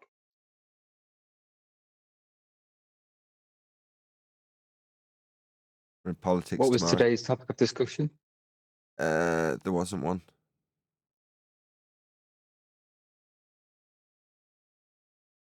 It was just a shoot in the breeze, generally speaking. Talk about elevation angles, generally speaking, for the last 9 months, essentially. I suppose the topic was how the ballers need a flat earth for their reification. That was the general topic. Would we agree that was the general topic of the live show?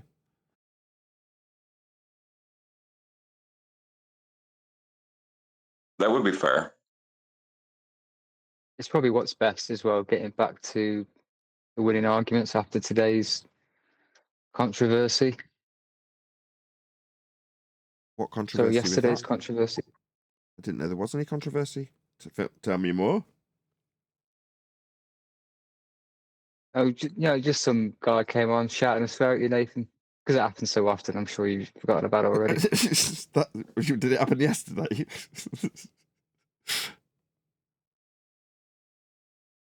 Yeah, and the day That before seems that, and so the day before vulgar. that. Exactly. Yeah, that's so vulgar the way that was done. I'm sorry you went through that, Nathan. What, with Ian yesterday?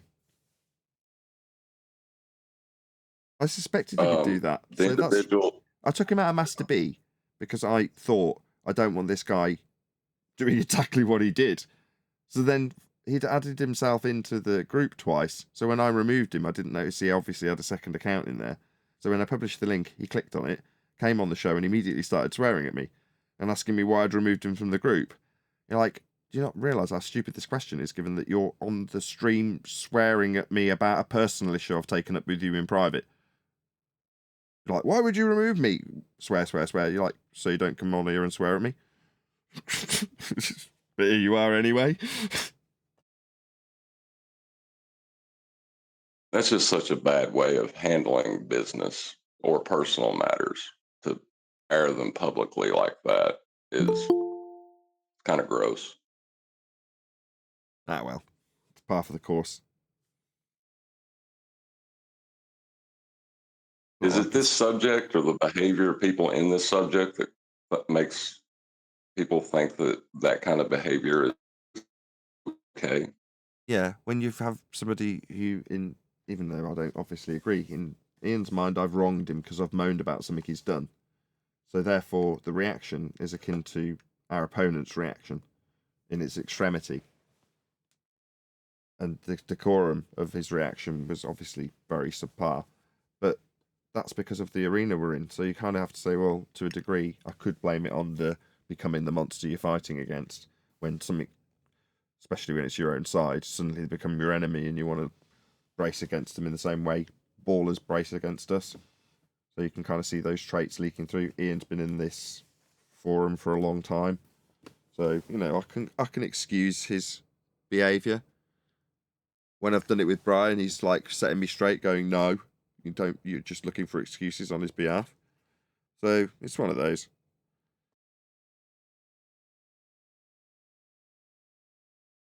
No different to any other day. I don't say it's excusable. I think it's gross, but I think that might be part of the problem. Yeah. There's a scene in EastEnders back in the day when the Slaters return. And within the episode, they cause commotion to the point where the neighbours are coming outside and looking at what's going on. And I can't remember the lady's name, but the head lady of the house, she comes outside and she basically says, all you nosy, like, what are you looking at? Mind your own business. And then Pat Butcher comes over and says, don't you know, Mo, we've all gone la-di-da now. I don't understand. Can you explain that? Break it down for me. So most Slaters from a time when everybody was causing commotion on the street. So it was normal for everybody to be airing their laundry, their dirty laundry outside. But now she's returned, everybody's a bit more civilized. So now she's doing it, everybody's looking at what the commotion is, but to her, that's normal behavior, that's normal living. I see.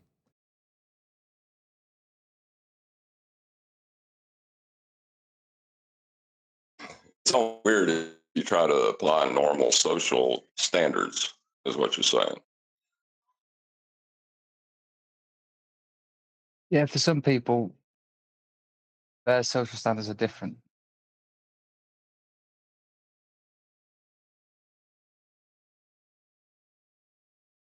I don't know. I really don't, because unless it's this topic, people can absolutely just disagree with you to an extreme, and you won't get the only thing I can think that's close to it is politics.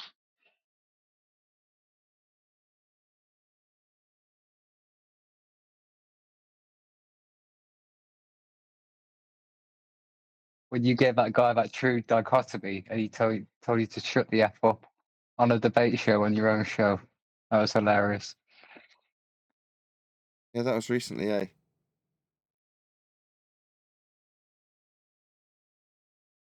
Foreign guy. Like a European accent.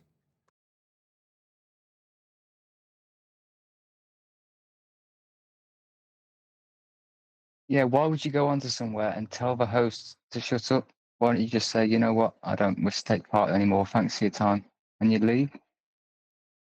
Very strange behaviour. Now they're in that mode, fight or flight.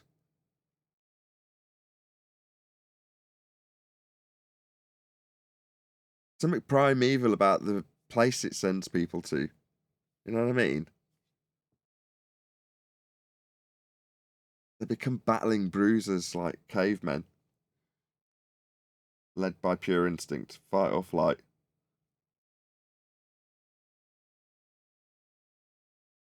Well, not only is there like young, a huge chunk of what you're taught as a child called into question all of a sudden, but like there's something about what it does to your perceptions of NASA, authorities, people you held in high regard prior to this knowledge.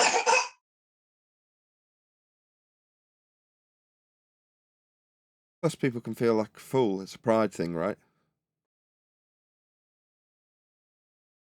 Hey guys, can I comment? Yeah, go ahead, Gene. Oh, I was watching the Joe Rogan and the what was it, the whistleblower or some type of UFO military guy, and I mean everyone just praising him and shit. And he said, "I take the scientific method very seriously." And then he just hops into gravity and time warping speed bullshit. Oh my god, it's funny. I love it. Like a really brazen example of somebody utilizing the words of science to peddle nonsense. But you know, I like how he started. I like how he started his thing. He goes, "Hey, were you a UFO conspiracy guy? You know, as a kid, were you into the whole UFO Star Wars and all that?" And he started off right. He's like, "You know what, man? I always just believe, fact only. Let's see where the fact leads us. The facts leads, you know." And now he's just this UFO bullshitter, right? But it's funny how he said, "I take the scientific methods very seriously," and he just hops into bullshit. I love it. What was his name? Dale Wuffy. Something Elizondo or something like that. Yeah, Maybe you're thinking of Bob Lazar. No, it's not Bob Lazar. It's a different one. It's a more recent, younger-looking guy that appeared before Congress to whistleblow about UFOs and had absolutely I no think it's Luis specifics. Elizondo or something, but it's on the Joe Rogan's last 3 episodes. Okay, I'll have to have a look at it. Well, not now, and probably not tomorrow as we're in politics. Nah, it's just I just saw a little TikTok on it because I couldn't take 3 hours of bullshit. Fair enough. To claim whistleblower status, what information is helpful to the country that is being withheld? Wasn't any. He was completely vague. He committed to almost nothing. So he's not a whistleblower then? No, correct. He's just been given this term for no reason. He's not saying anything. The guy who first covered it was that deception detective that we were covering about a year ago. He went through his testimony. And it's like, he's not saying anything. I even used a bit of it. We covered it in one of the live shows. And I trimmed out a clip because he says, the deception detective that is, was saying the same things we say. And it's like, this is really refreshing to have somebody say, this has no information within it. He's just dodging. He's obfuscating. You know what I mean? Because he was. He just didn't have anything to offer. But he's got to create this impression of aliens. Yeah, but like to be a whistleblower, for that term to apply to you, you must work for a company and or organization that is doing harm in some way So, there has to be some kind of information, whether it's what they're physically doing or what they're hiding or obscuring, and how it's affecting the country. You know what I Right. mean? Yeah, exactly. It's the same if you can negotiate your way around a non-disclosure agreement. You've got to have a status of revealing information of illegality, and then you circumvent their contractual obligations to not be talking about certain secrets. The same will apply, right? These people will be under non-disclosure agreements, but then take up the whistleblower status to declare this illegal activity as a whistleblower. But that's just not... That's the idea, so that it seems more serious than it is when some tosser goes on and starts waffling about nonsense and doesn't have any actual information to give anybody. He's talking about how the people are behaving around something that's elusive that he's not actually talking about.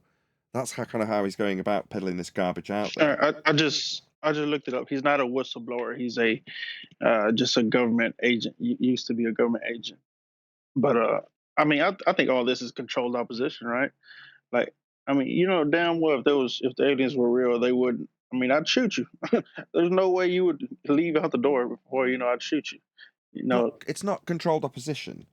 It's heliocentric rhetoric, right? When we are talking about with an opponent or with somebody we're just trying to discuss the subject with, how we expanded out the known territories into the new worlds and colonized them, mined them, all that stuff, right? That's where the new worlds were discovered.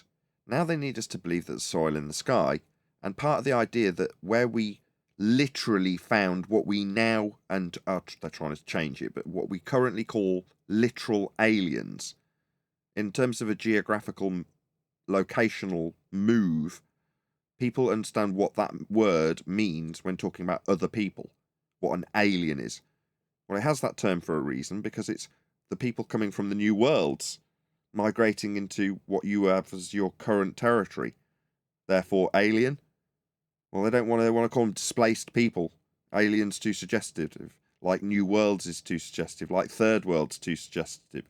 So they want to change the current vernacular, the language, so that we aren't acutely aware that we found new worlds with aliens, and now they want us to believe that that's what is occurring on those lights. They're the new worlds. They've got the aliens. It's garbage. There's no soil in the bleeding sky. But if you want that narrative, which has come from the heliocentric Copernican model, to be in place, you've got to have it come from a government level. But people love a conspiracy. They love it to be, oh, we shouldn't know about this. Oh, well, then we'll pay a greater deal of attention then. It's sad. People are just being manipulated. And what are they being manipulated with? Soil in the sky and little men on it. That's what they're being told. Garbage.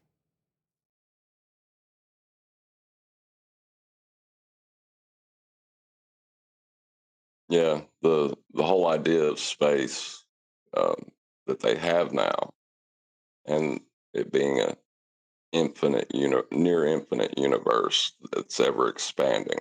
So that idea came from a diagram that was made with flat Earth measurements. Which diagram? And I got the TikTok video. I can drop it in the description, in the chat. Just a quick 10-second TikTok, I believe.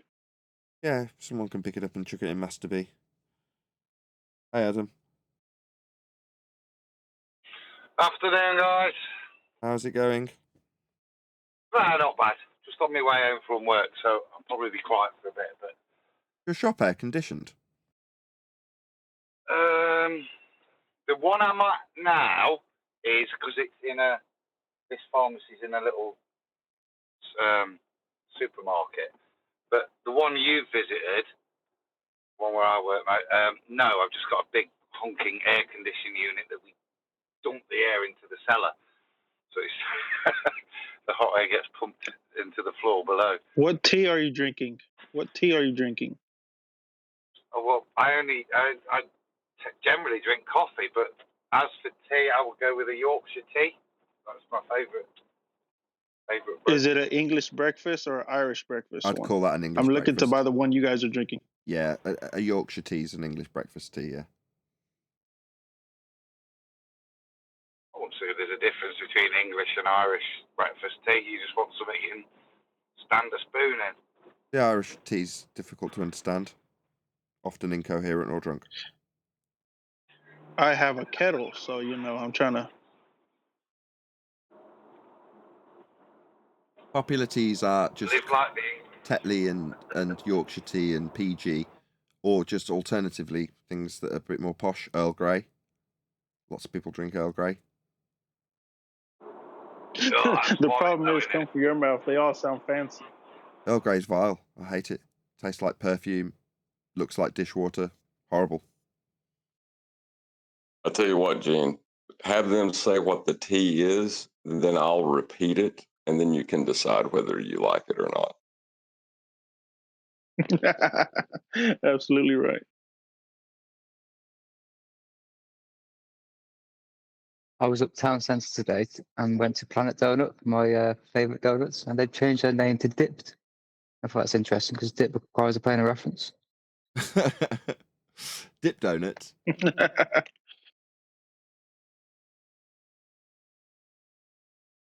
Ripping off Dunkin' Well, the Donuts. sad thing of Goes on. the sad thing of it is everything that you will do, if you're trying to describe the world around you, requires a plane of reference. Whether you're using a compass, a radar, the P waves, S waves, it's just all of them. It's a requirement. Yeah, but did you say it was a sad thing? I think it's a very happy, convenient, easy to understand thing. Me too. I take no issue with it.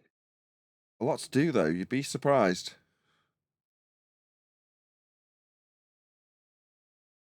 No, I don't think it's a sad thing. No, it's just, it is.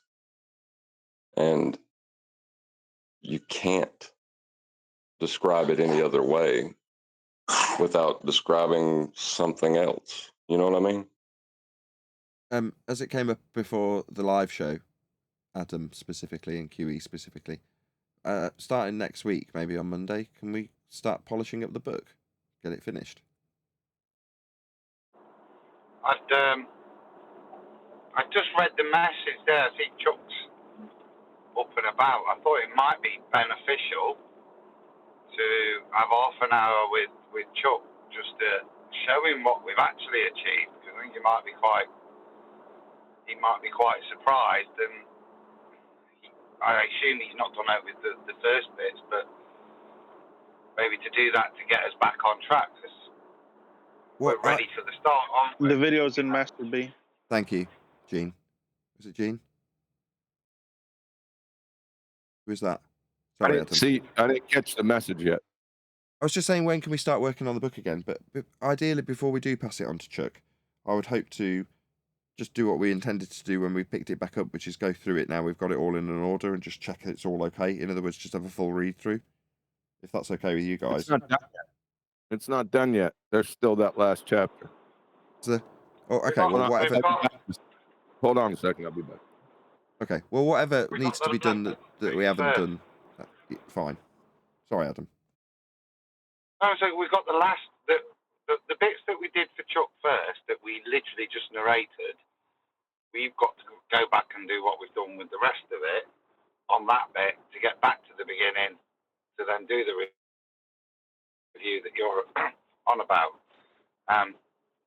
But yeah, it's get back on the horse, as it were. Maybe Wednesday. I don't know about Monday. No, that's fine. I don't care which day, just as long as we pick a day and say we'll do it on it, then we'll be back in the swing of it. Well, let's talk about it after the never after show. Yeah, fine. I just want to say on a personal note, it seems like we stopped doing that book a year ago. Flat Earth time. Yeah, it's just flat Earth time. Doesn't it seem extraordinary? Long time ago that we stopped doing that? And how long ago was that? 3 weeks. Huh. It was the week before I went on holiday, and I've only been back a week, so yeah, it's only 3 weeks. It's not even a month, QE. Yeah, it's not. It feels like a long time. It's approximately Really long. 4.5 months in flat Earth time.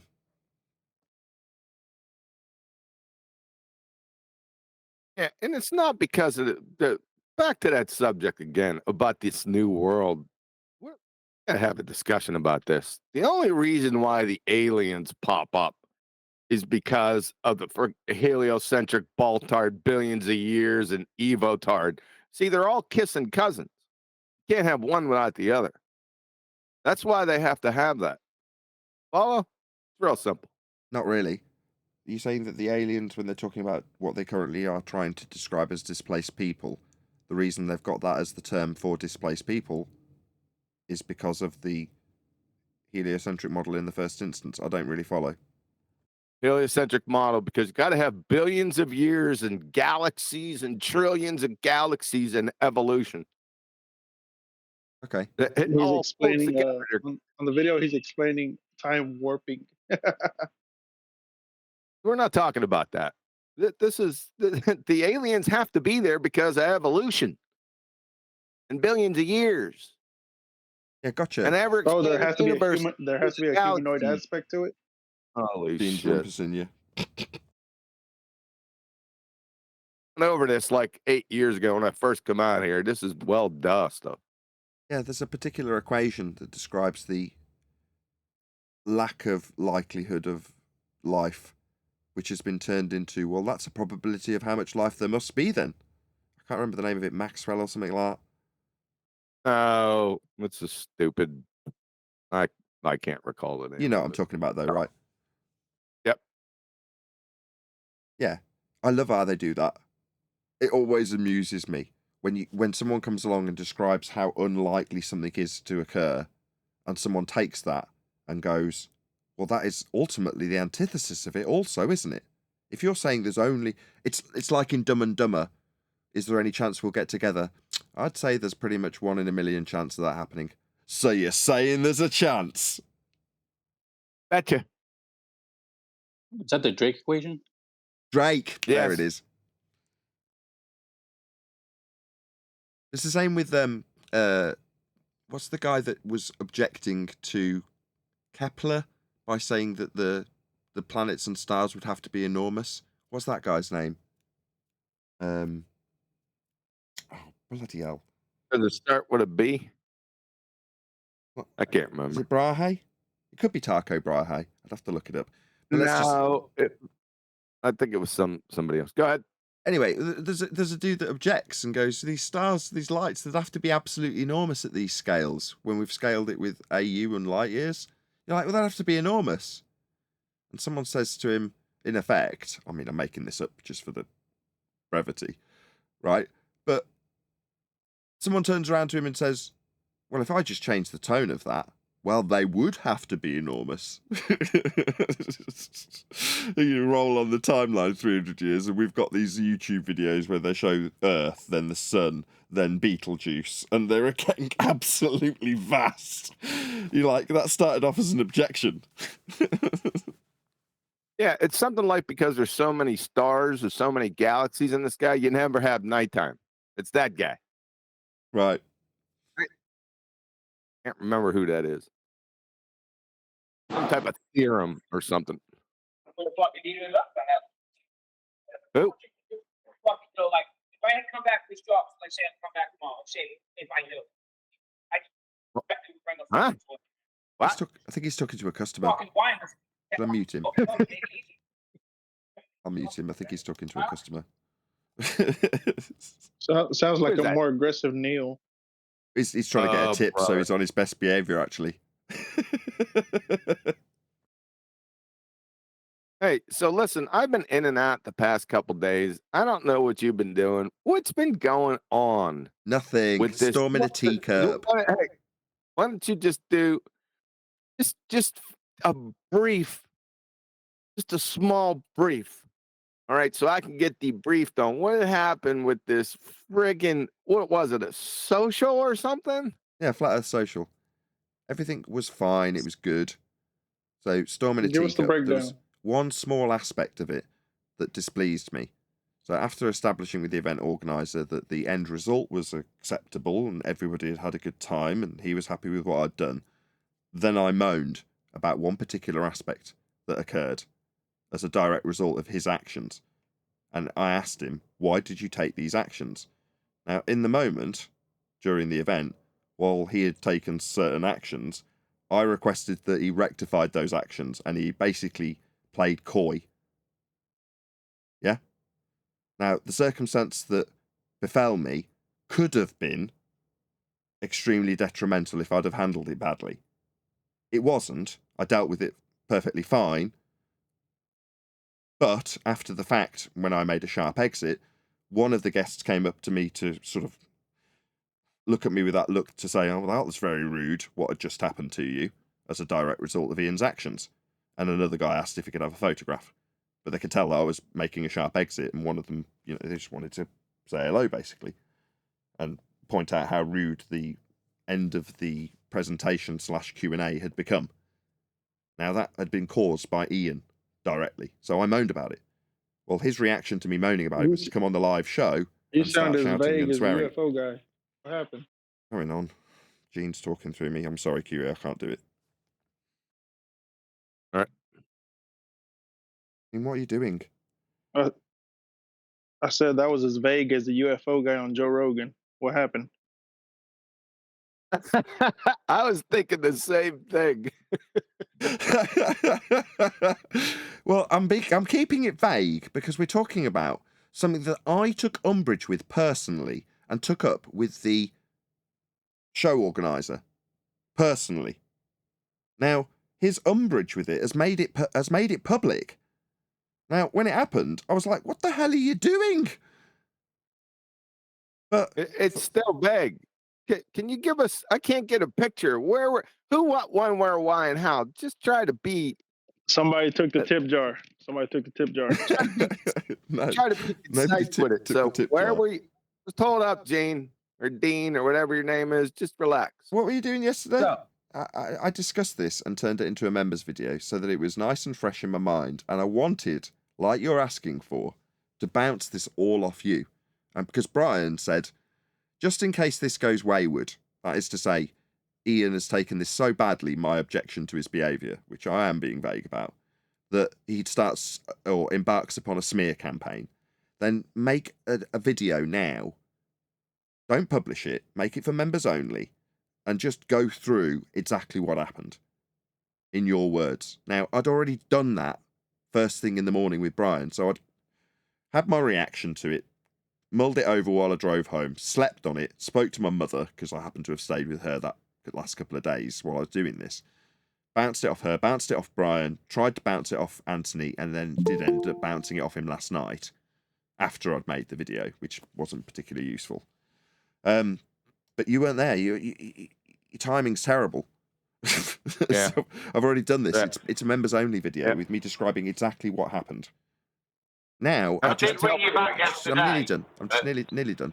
So and now I don't want this storm in a teacup to sully and tarnish what was otherwise a very good event.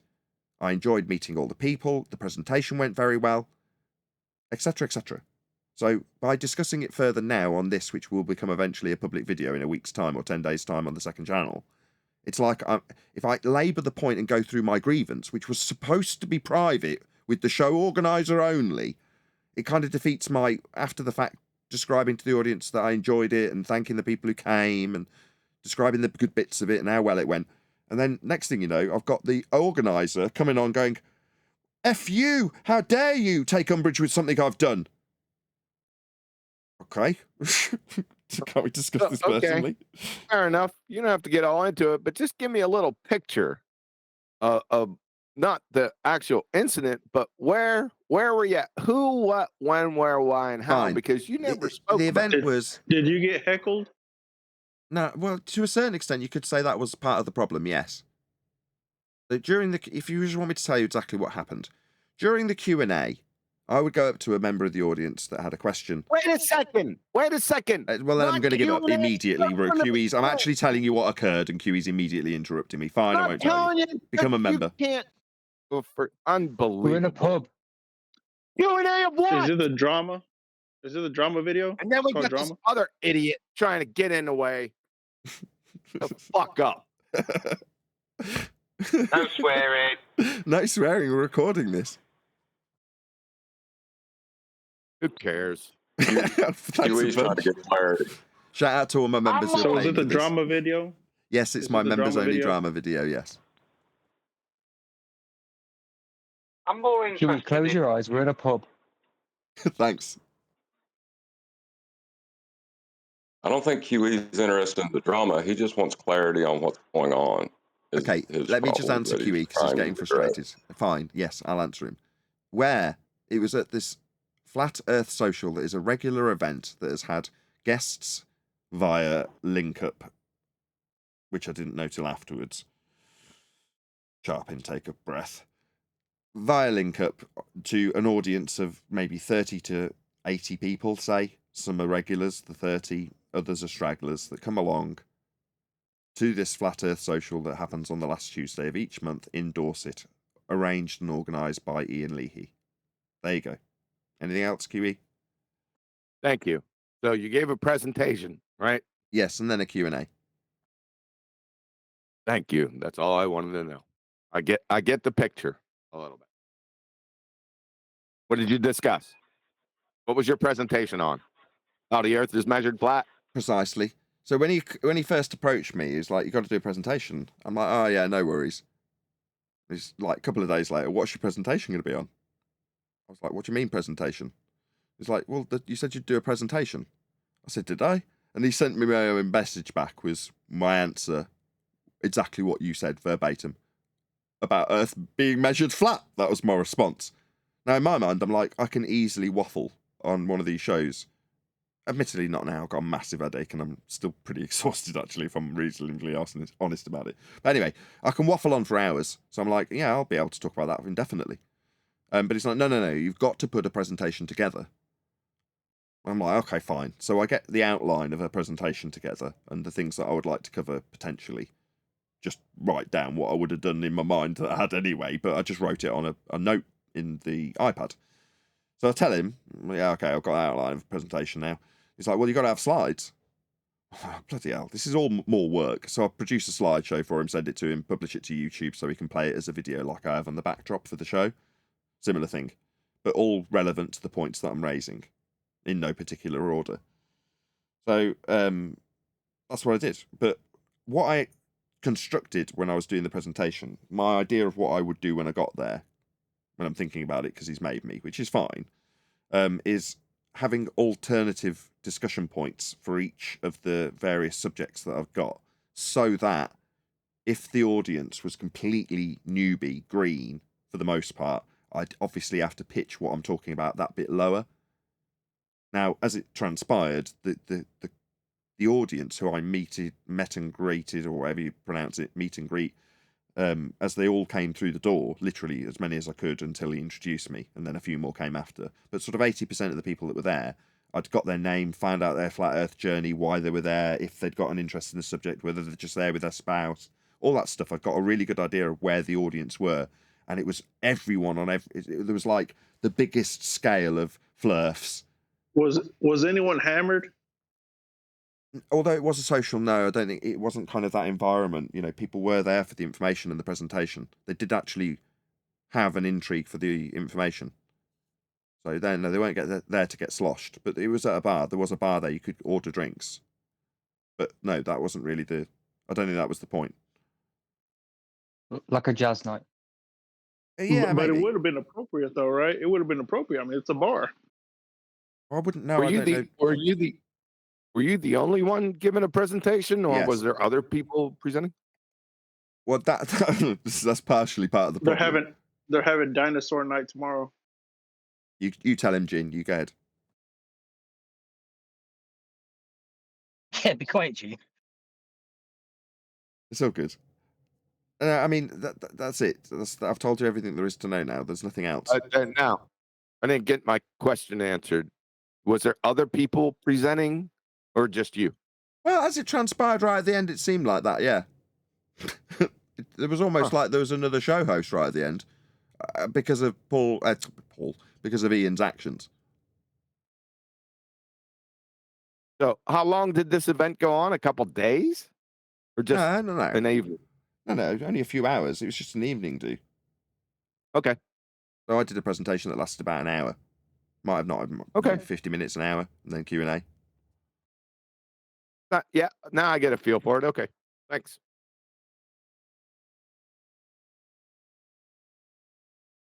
So there you go. Is there anything other than this? I got a question. Oh, God. Who were these big boys that upset you and meant that Ian was a naughty boy? And why couldn't you deal with them? There was no big naughty boys that I couldn't deal with that upset me. What are you babbling about? I'm confused as to whoever turned up, however, wherever they were, that you just didn't chew their asses off. I did. And but so then my question then is that why did you take such exception to Ian? Because I've tried to read it, and you certainly did, and already had taken exception to what had gone off. But my only confusion was, could you not deal with these Muppets? I enjoy dealing with these Muppets because it sounded like you felt you had a bad time, and Ian got the blame. But that's what surprised me, that you didn't go, I had a couple of Muppets from Starbridge turn up and I chewed them a new one. No, I did. That is what occurred. The issue in terms of having to debate with a baller at the end of the Q&A was dealt with swiftly and efficiently by me with rumpusing and interruptions. That wasn't the issue. The issue was that the person that was asking a question was given the mic and left with it, given the ability to undermine me reading out citations and rumpus and repeat the question multiple times. That ability was given to him by Ian strolling over to him, giving him the mic, and then swiftly walking to the other side of the room, leaving him with it, so he could then interrupt my presentation. So now there's two hosts.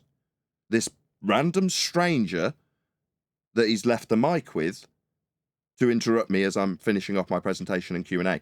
So what it turned into was a live debate on the spot with no control over the guest who's paid a $5 to ask a question and potentially have a social meetup, not enter into a full-blown live debate with me at the end of my Q&A.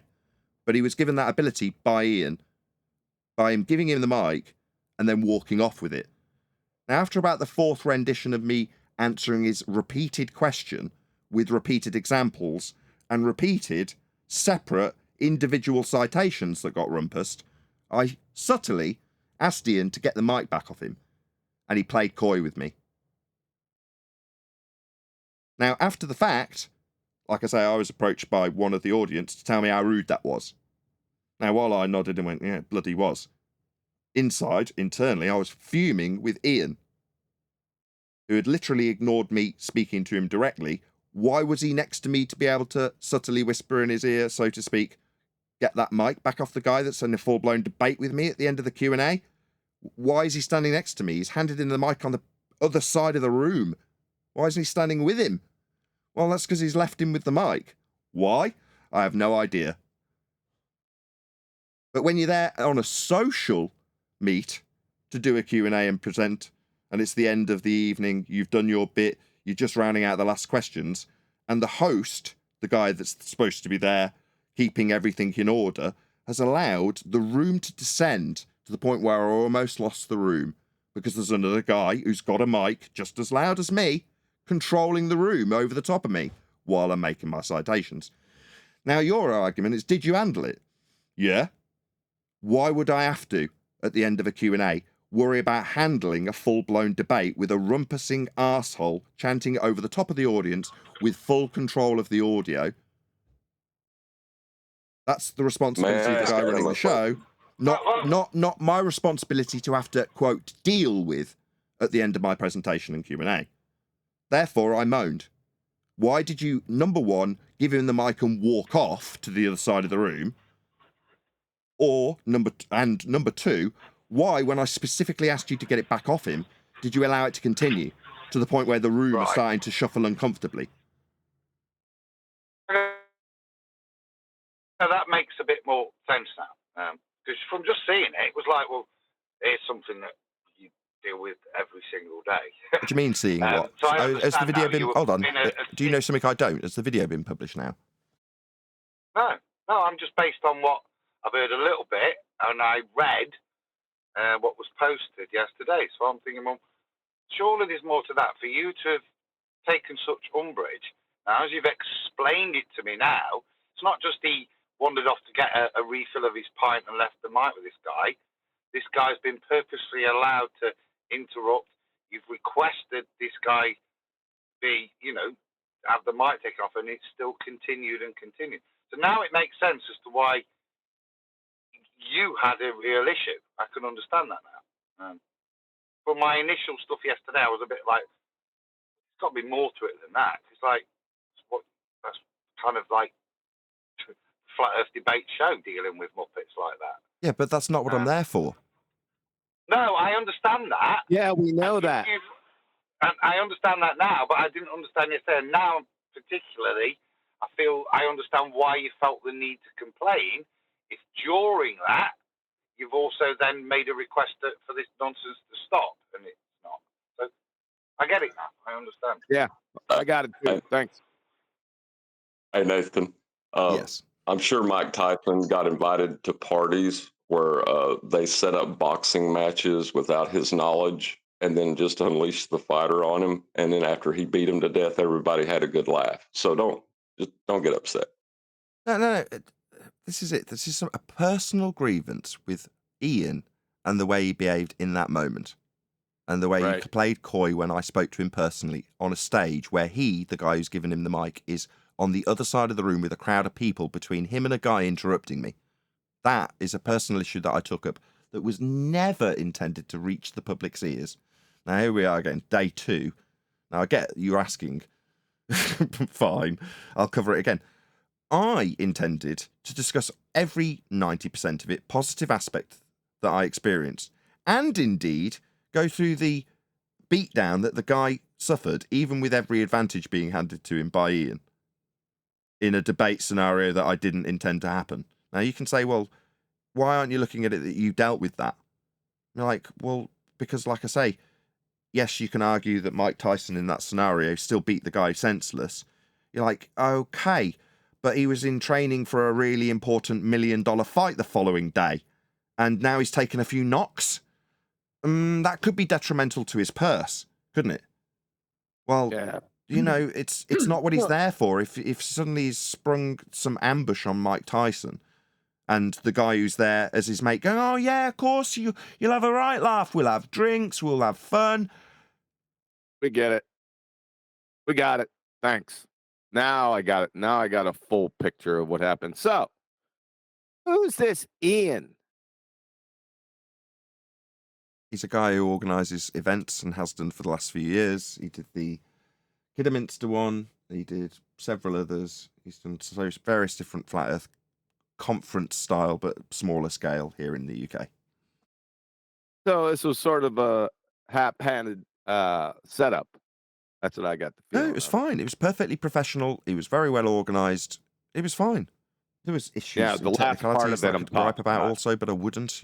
Mic's not quite working properly. That's overcome. If someone's reading a question into a mic that's not broadcasting through the speaker it's connected to, I can listen there and then walk back on stage, get it to connect, and then repeat the question and then answer it like you'd expect to do in a Q&A. I got it. So whether it was not a setup towards the end or some type of off the cuff setup that he had, you don't know. So has he been out here in this community, Ian? I don't know this guy. Yeah, he's a long-standing flat earther, which is, like I say, why I was hoping to keep it private and not let this storm in a teacup reach the public's ears when it didn't need to. Well, let's have a little talk with Ian. I don't want to talk But in to the him. meantime, can we hear about the beatdown that was unregulated? Yeah, sure. They wanted to argue that the elevation angle measurement is not the ground. That went round in circles 5 times, with me, as I've already described, giving repeated citations that were individualistic and unique to each other to define that it is very specifically the ground by definition. I then pointed out that you're utilizing it for a GP.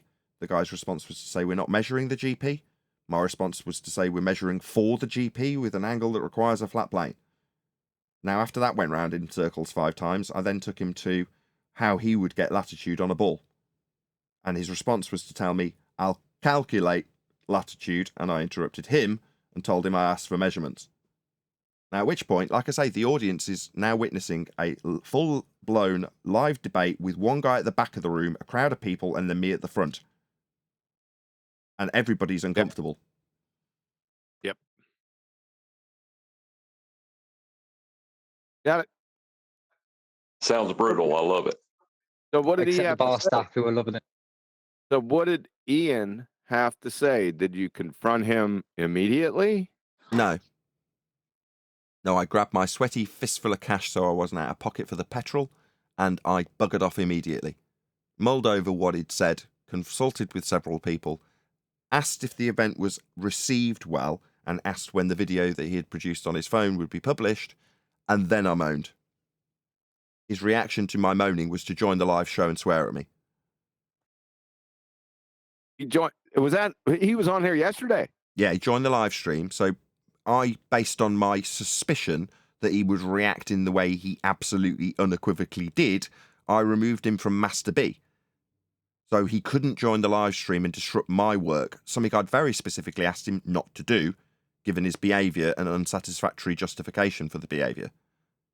So based on that, I said, okay, fine, don't ask me to go and do any more events, and hopefully, we won't interfere with what each other do. In other words, to a certain degree, I was polite enough in spite of the fact I'm pissed off and he's not giving me a decent justification. So I'm like, fine, this is where we part our ways then. In other words, I now think you're a dick, but let's not get in each other's way. Fine. But his response to that was to come on the show and say, how dare you remove me from Master B? I'm like, number one, I've removed you so that you don't join the stream and start this bleeding airing of your dirty laundry when I'm moaning about your behaviour, which is precisely what you've now done, justifying totally me removing you. But he was in there twice. He'd added himself in a second time. So in spite of me removing him, he still got the show link and joined and started swearing at me.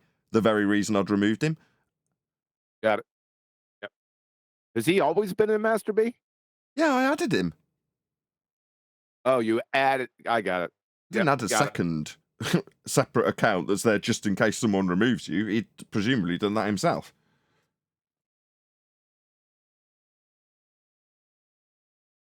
So Ian's not going to be coming back because I want to cross-examine.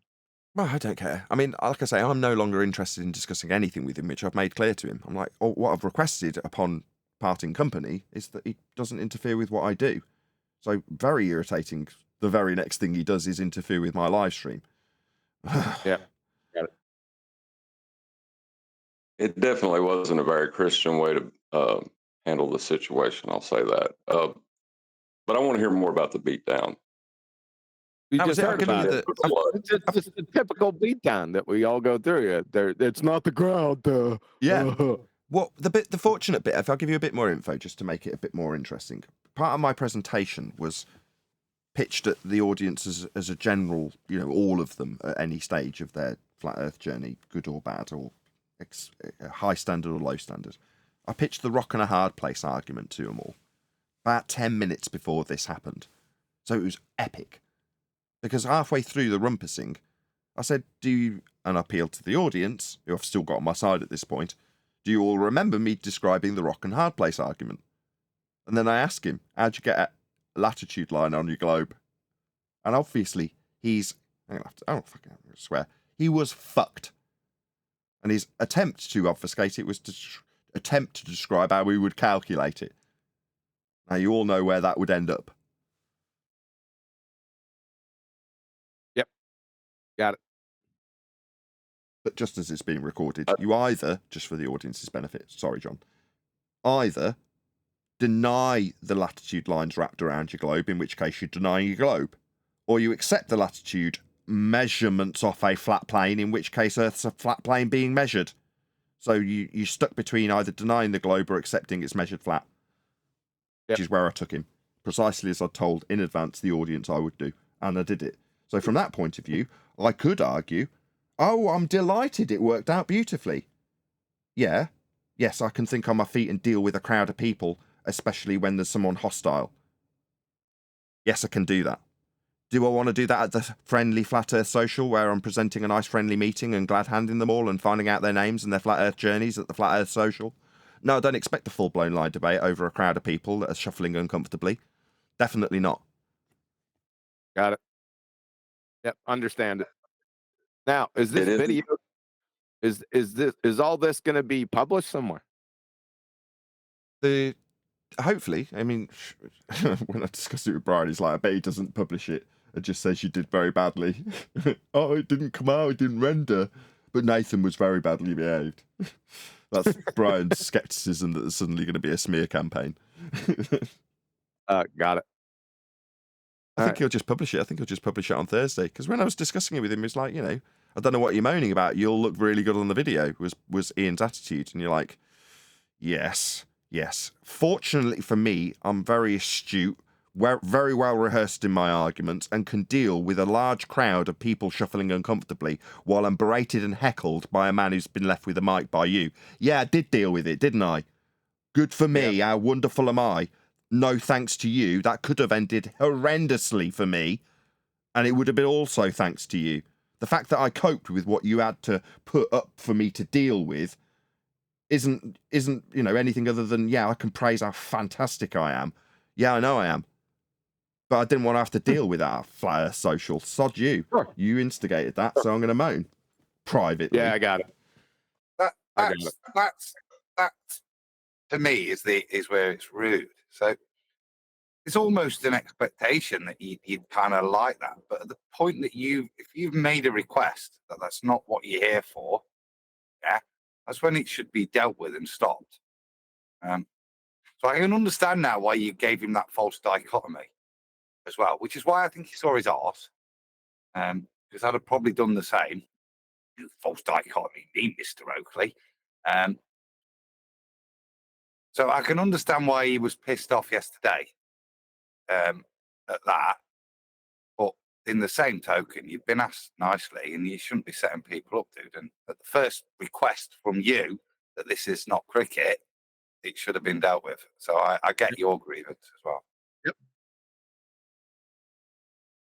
I do think it's nice to see that you, after giving a presentation on how a true dichotomy can be used and how powerful it is, you got to practically apply it for the audience. It seems as if something, as a viewer, I would have enjoyed. Absolutely. From that point of view, I was delighted with the outcome. But you're like, well, but for the fact that it was undermined by somebody in the audience over and over and over and over again, with me have to reiterate the point and recite the point with new citations over and over and over again, with somebody saying no, no, no through the top of me, it would have been a really good event. Now, would that have been entertaining?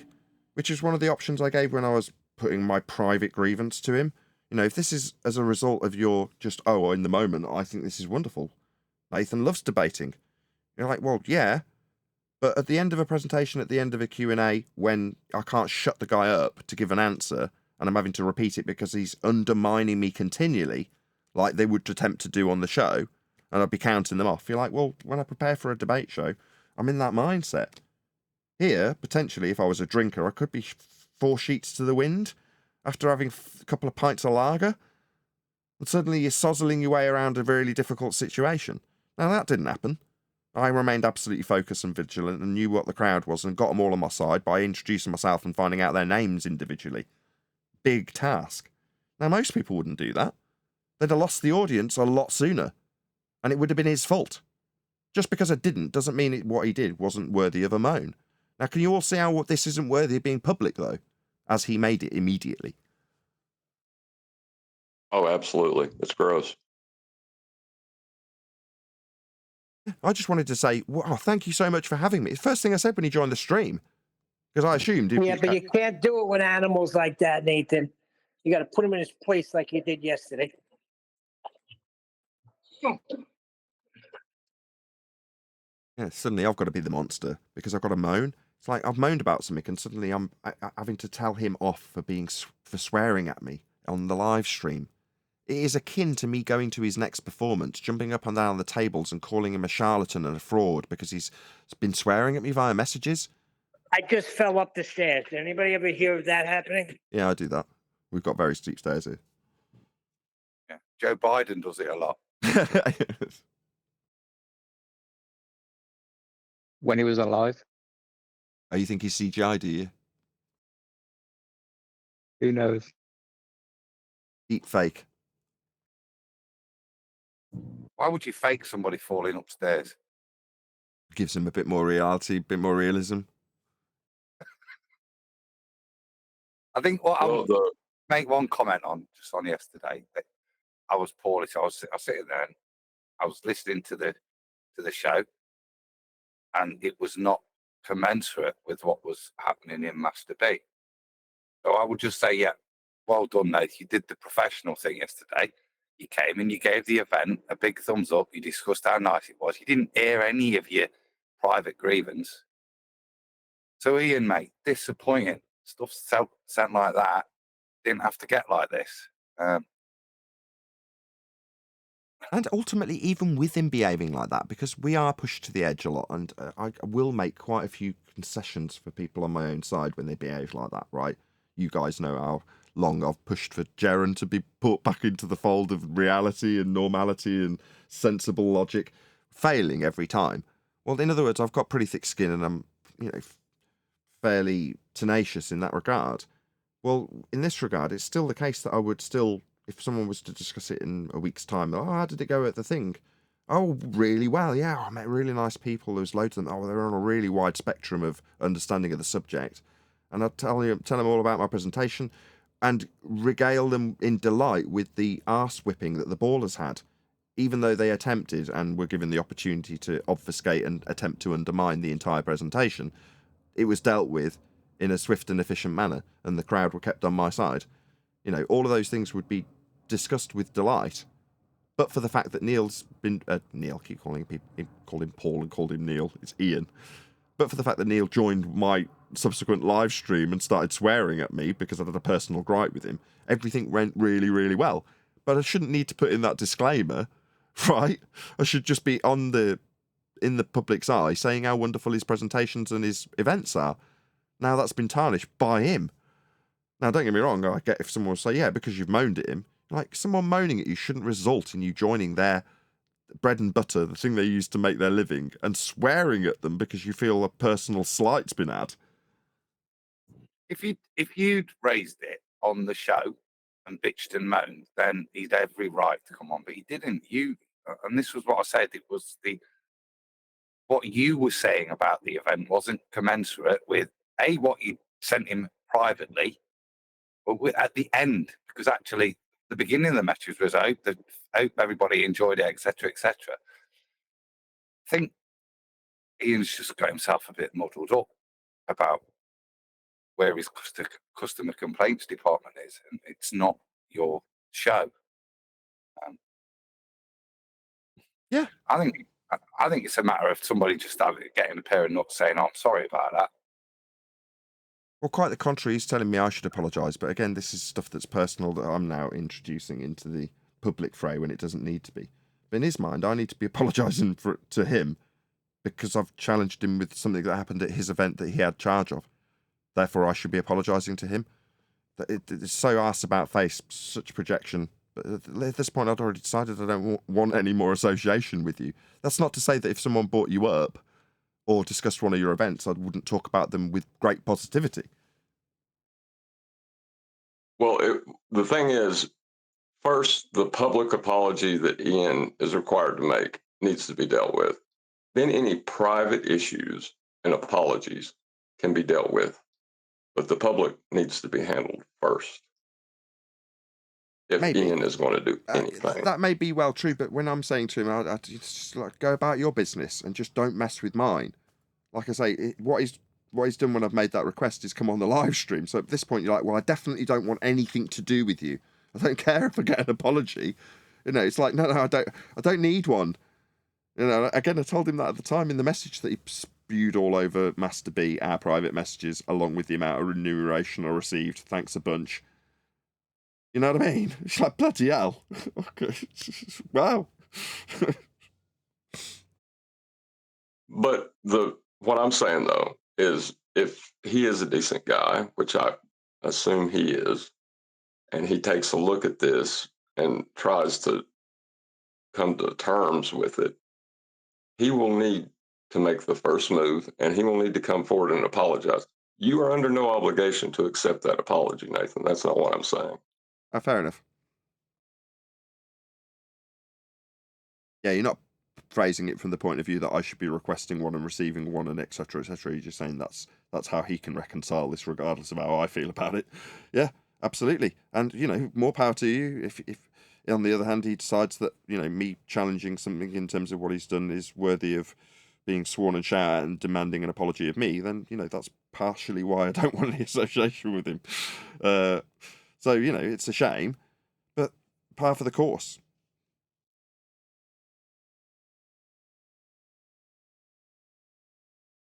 You think it was most people?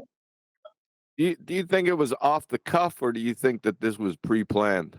Not that it's all that important, but this sounds like it was contrived. Well, that's what when he joined the show, he's like, "You're calling me a shill," and that's not. And I said, "No, that's not what I've called you. That's a lie." What I did was say, either you are incompetent.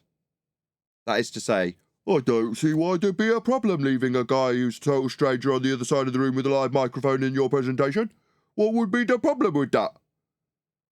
And I didn't really hear you when you specifically told me to end that nonsense. I'm deaf.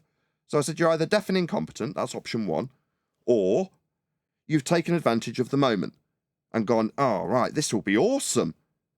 If this guy has a full-on debate, that would be wicked. And he's just gone, well, I'm going to leave the guy with the mic. In which case, that's being malicious. Just asshole, right? That's option two. Or this is pre-planned and orchestrated. Basically, you're a shill. You've planned this.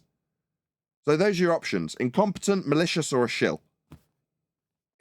That's why I said that false dichotomy is probably what made him see his arse. When I read that, I thought, oh, well, it's a bit flat earth debate style. I've assessed, judged, and gave you two options, both of which are, if he's just been a dick, both of which are incorrect. And the way I see it, oh my God, I've suddenly got Nathan Oakley live in debate, and maybe selfishly, not in a shilly way, but just selfishly, and not realizing that. And that's why I said, did you ask for a request? But not realizing and thinking he's doing something positive. Which is why I asked whether or not you requested for it to stop. And if you continued after that, then that's just dickish behaviour. Right, and in his mind, in his justification, which has now been broadcast to everybody because he published it for whatever reason, these private messages got published, this is part of it. Yeah? In his mind, after I've requested this nonsense to end, he's still left it another, quote, 30 seconds. And in his mind, it's just that 30 seconds of, I'll just leave it another 30 seconds after my guest host, who's come at great inconvenience and moaned about what's currently occurring, I'll just leave it another 30 seconds. So in his mind, he just needs to justify to me that it was only an extra 30 seconds. You're like, no, that's not what occurred. But that's how you're justifying it, right? Because after I'd specifically asked you, go and get the mic off this guy, what are you doing? He's gone, well, maybe another 30 seconds would be awesome.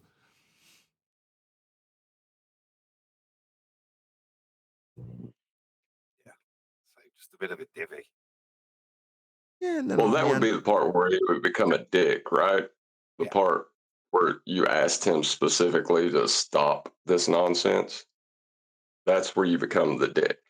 But prior to that, it was either there was a true dichotomy. He was either incompetent or he'd planned it. Right. And I said to him in the message further to that, I don't care which it is. If you're incompetent and didn't realise that this could cause a problem, giving somebody else in the audience control of the show with a live mic that they're left with, then you're incompetent and therefore I don't want to deal with you. If it's the case that you just thought, oh, wonderful, I'll have a live debate, oh, great, I'll just I'll meander away from this guy, leaving him with the mic, because I want this to happen. I want him to rumpus him. Then you're a dick, and I don't want to deal with you. If, worst case scenario, you actually wanted this to happen, then again, I don't want to deal with you. So it doesn't matter which one it is.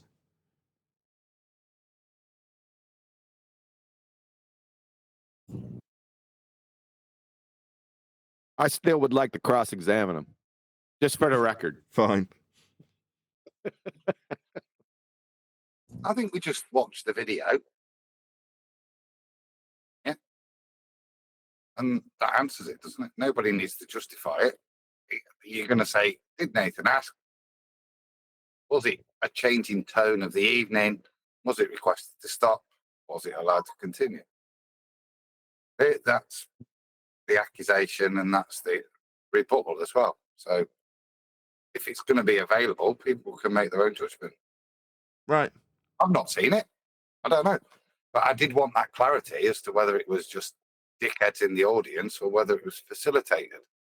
Sounds like opportunistic facilitation as opposed to premeditated or incompetence. Yes, that would be my choice. Choice number 2. Oh, this is a good opportunity. I'll allow this to continue. Which is fine until you say, I'm not here for this. Can you stop this, please? Yeah, like I say, at some point I basically, in no uncertain terms, told him to take the mic back off the guy that's interrupting me. And from that point, he's made a decision. I'll just let this continue a bit longer. And I'm on the other side of the room. I'll have to go through all those crowds of people and tables and then eventually get to him to take it off him anyway. So, you know, this will go on for at least a little bit while longer. Because I'm over here with you, aren't I? Like I say, that's why I moaned. Hopefully that's covered every base and everyone's happy with the answers.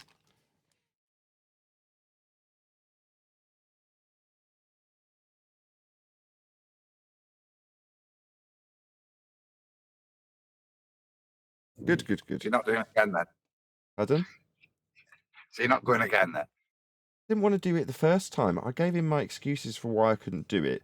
And like an idiot, I gave him excuses that he could overcome. So when I'm like, I can't afford to take time away from the show, you know, I do actually need those few super chats every single live stream to keep me afloat. So then when he's like, I'll give you half the door. I'm like, oh, okay, but, you know, it's still going to cost me in fuel and stuff. And, you know, he overcame all the objections with money. Well, given that I'm here to earn money and when it's not going to be of detriment financially and, you know, you end up 20 or 30 quid up, you're like, okay. And I'll do it reluctantly. I didn't want to. You didn't tell him the truth and you got your arm twisted into it. No, I did tell him the truth. The objection was money. No, you didn't want to do it, was the truth. Money was secondary. That's the question then. So outside of that latter bit, if that wasn't there, did you have a good evening? I had a good evening even with the circumstance I was put in. Right? I was born to do that, Adam. However, it just wasn't the expectation. And at the point that I'm like, okay, literally, I've got a co-host now. Yeah. That isn't what I've signed up for.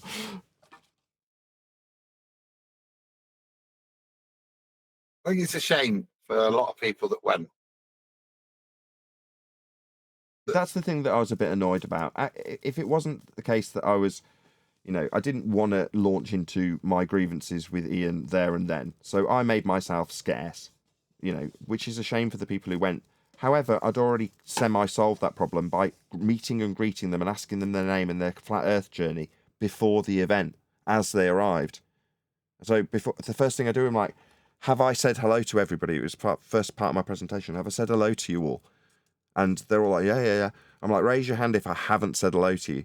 And there's like 2 or 3 or 4 people that have raised their hand. And I went, well, I'm really sorry. You must have arrived after I'd started. You know, I'm not going to put you on the spot and ask your name now, but hopefully I'll engage you in this discussion. I'm just trying to gauge who in this crowd haven't I got a gauge of who you are and where you are. And just look at them and make my mind up on the spot where I need to pitch to that person. And out of all of them, I got it wrong with one person. One elderly lady with a very keen, wide-eyed, bearded husband who's listening to every word. He's hanging on every word. But his wife looks like she's about to nod off, right? So at some point, I think this particular point of this discussion, I can engage her with. So I try and catch her eye, which I did, and then carried on my discussion looking at her, thinking I've got to get you engaged in this because otherwise, you'll fall asleep. But that was like one out of a crowd of, I don't know, 50 people or 60. I don't know how many was there. I didn't do a head count. But yeah, the rest of the crowd are fully engaged with the entire presentation because I've met them individually beforehand. Yeah, it went really well. I've got nothing but positivity from that point of view, Adam, or whoever it was that just asked me. I listened to the show yesterday when he was before it all kicked off. He said there were people. There was a guy. I'm trying to think who it was that you said he knew me, that knew the questions, the answers really well. Did you say Barry? Yes. Little Brummy dude. Yes. All right, Barry. Like, shout out Barry. I love Barry. Yeah. Yes. Good lad. Missing his top front teeth. Yeah. Yeah. Top bloke. I've met Barry. Yeah, it was. It's good practice for the book signing. That guy, Barry, at one point, right, he went through the slope intercept formula with me, and he knew it better than I did. And I even said to him, I was like, you're actually a little bit intimidating. You know what I mean? Even for me, your knowledge is exemplary. And he was like, yeah. He says, I had Jen Panda over a barrel when Adam was there. I started asking him how you get an elevation angle. And I'm like, I cast my mind back and I'm like, man, that was right at the start of 10th Man telling us about this. And you're in person with Jen Panda. And I said to him, what was the response you got? He was like, I'm not going to discuss that. I'm only going to discuss housekeeping. Poking his stick at him. Yeah. That was that hot day. Yeah. Ah, good. Oh, that's great. Isn't that great to hear, though? That's like that the guys listen and they'll pick up on all of us to make sure they've got the argument solid. And just one of your listeners can go and destroy Jen Panda like that. That's very positive. That the message we're giving is being received and understood. Right. Well, that's an interesting segue because he had a message for me.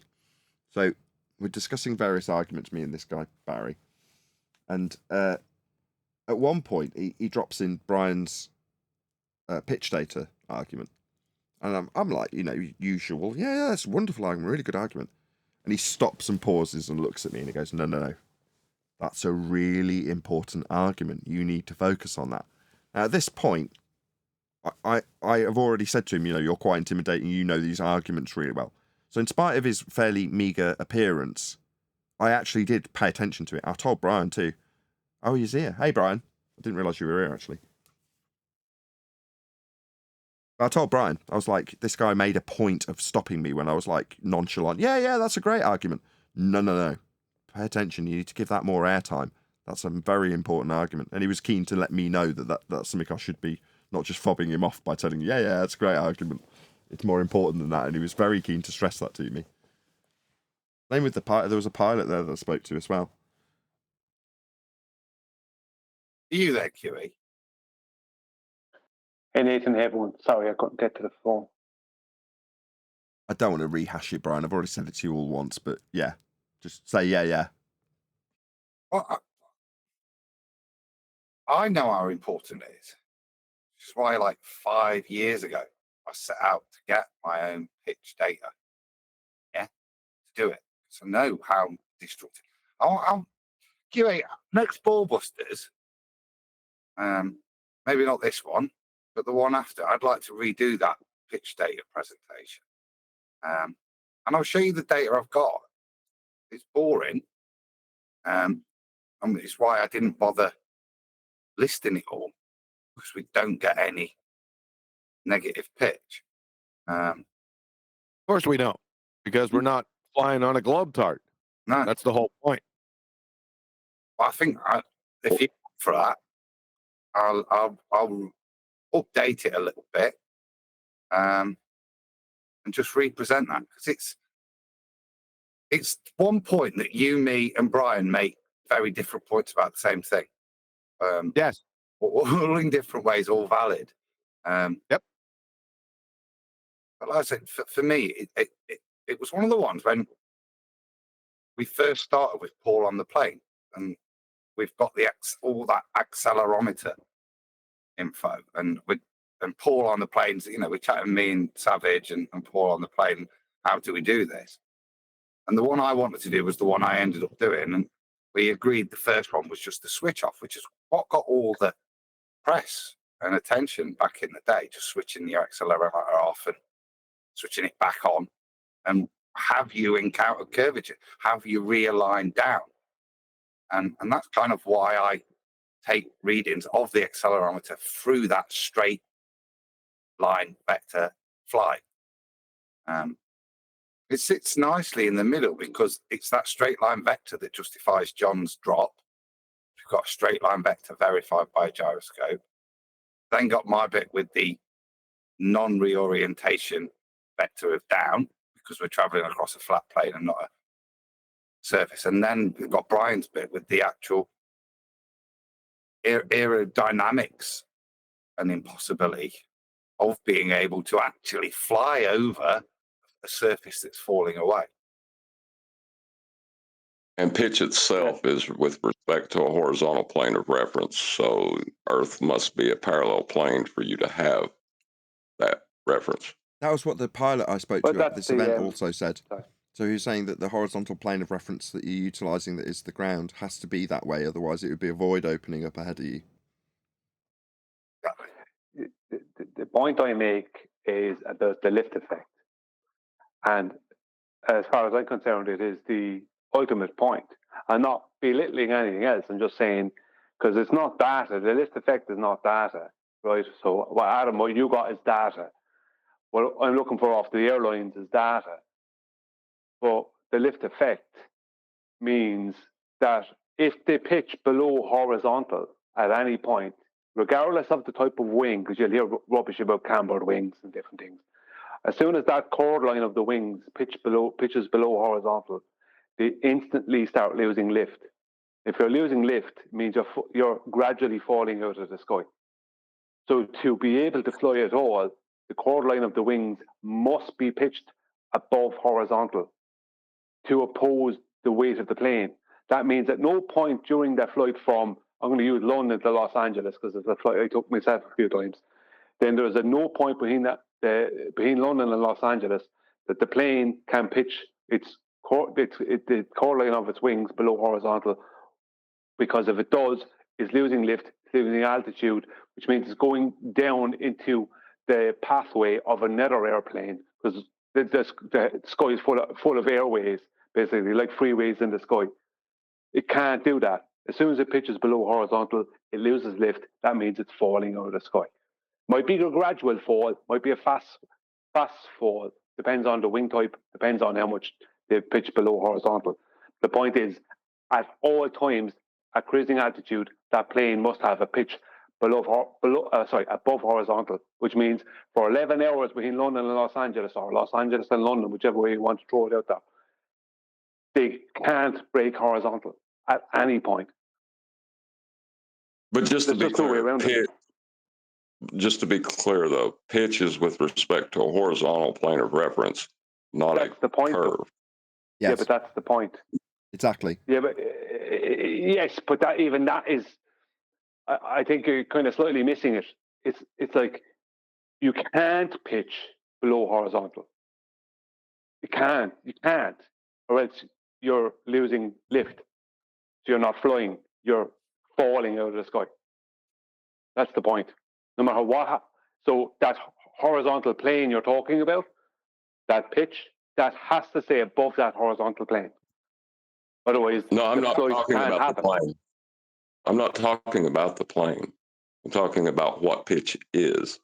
Yeah, but that's what pitch is necessitates that there be a horizontal plane of reference. Yes, for pitch 100%. to Yeah. That's another. I'm not disagreeing with that. The point I'm making is the horizontal plane you're speaking about is the very thing that they can't break. They can't break that horizontal plane. They can't pitch below it. They must stay above it. It's the thing they're calibrating for with their gyroscopes in the plane when they're sat on the tarmac. That's the point of calibrating the gyroscopes, is to have that flat plane of reference to refer to when you can't see what you're doing. So to have that parallel to the ground, the surface you're navigating over. It's why the gyros are set at the beginning with reference to the plane, so that they are able to reference that parallel plane, so they know which orientation the plane is in if you can't see. It's really good that there's the assumption and the prerequisite of the parallel plane.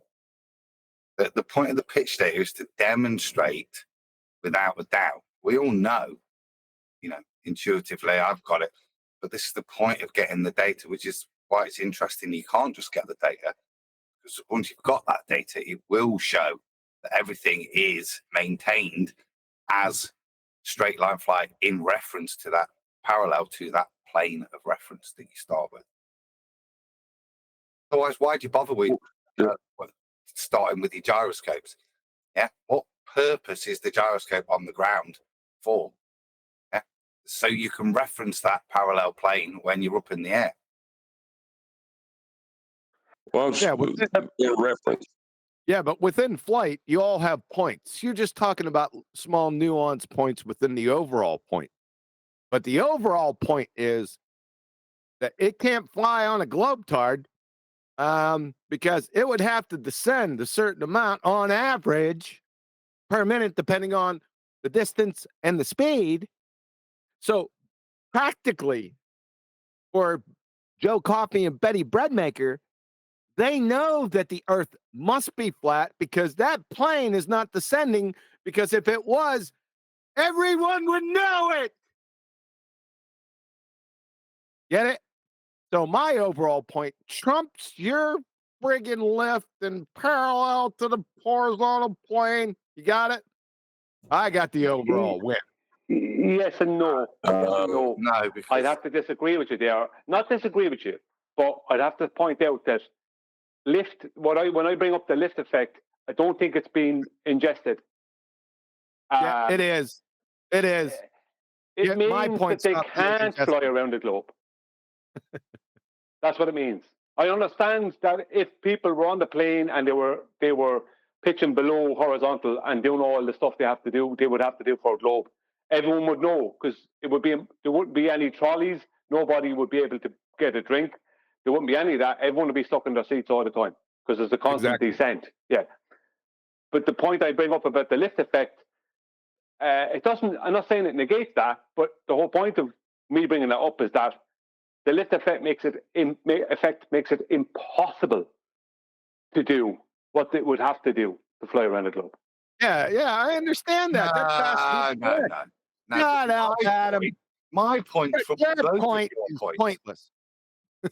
No, because I demonstrate with the gyroscopes that you can't be traversing anything other than a flat plane, because otherwise your orientation of down, eventually you would feel like you're leaning back in your seat. No, you're on drugs. Okay, No, right. Just put an end to this. Hold on. Hold on. In the interest of balance, I'm just going to put this in there. I'm going to suggest that the lift effect can only work on a globe. Just putting it out there. Well, see, that's the thing. What is lift? And when you define lift, why is a globe being interjected at any point? I don't understand that.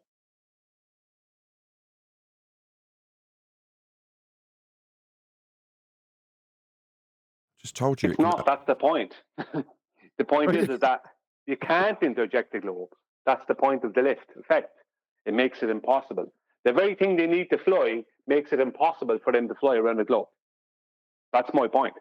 And my point is you're wrong. We can only fly around a globe, and the lift effect is only possible because we live on a globe. You're just ignoring me. Yeah, he does that all the time. Which is why my point trumps it all, see? Because we can't argue about the function of the gyroscope. We know what happens with the gyroscope, and therefore there would be an adjustment in the gyroscope if the surface we were traversing was curved. It's not. The gyroscope maintains, proving that it's a parallel plane. Why would you interject the if, though? That's why I'm asking is, why is there an interjection of the if you already know what it is doing? Because Adam is clumsy and not getting it correct. That's No, I'm allowing the postulation within the proof. There'd be no point in demonstrating it if I said that we already know it isn't. So just the creative use of language as to elucidate that there's a point to looking at the data. Oh, brother. I could say, yeah. Right, so basically, we already know anything. You are toying with your food. Well, the reason I asked this is why, see, on their own, people go, "Meh," but when you put all three together, every single bit of ball of retort is answered.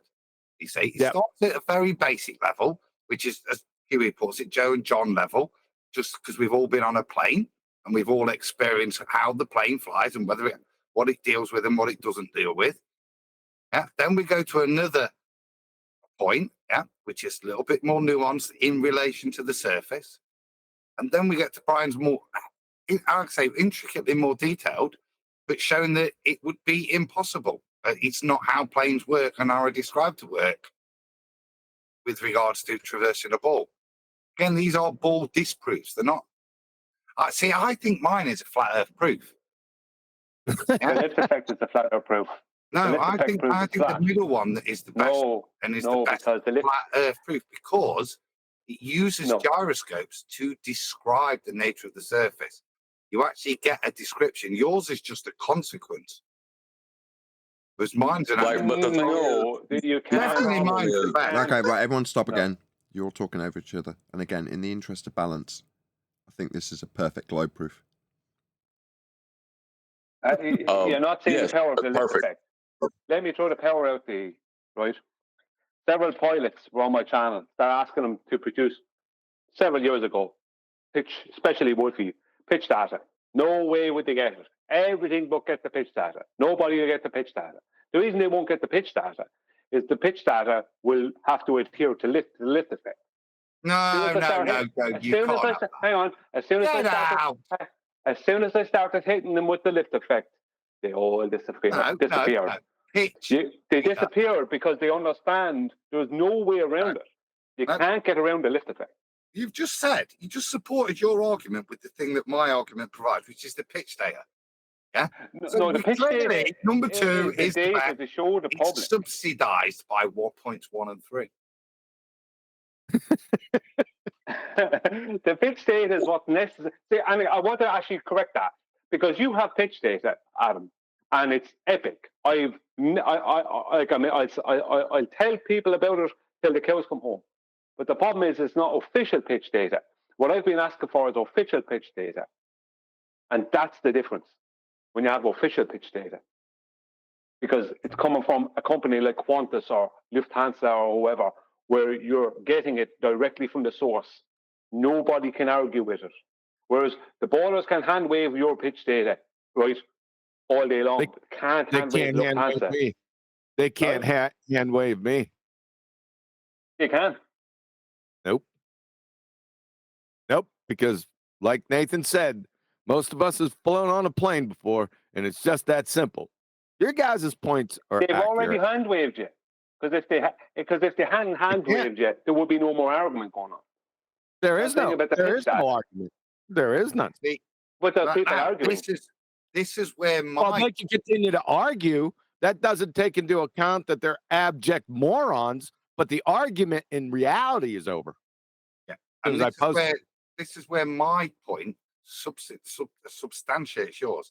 Because the purpose of your claim is that it's straight and level flight as defined by the gyroscopes. Yeah. Well, we validate that with the pitch data. So therefore, what they could try to claim is that they're dropping. Yeah. But they're not if we're in straight and level flight. So that then validates that. This is why they all sit together, because they've got little bits. They can't claim that with the lift effect.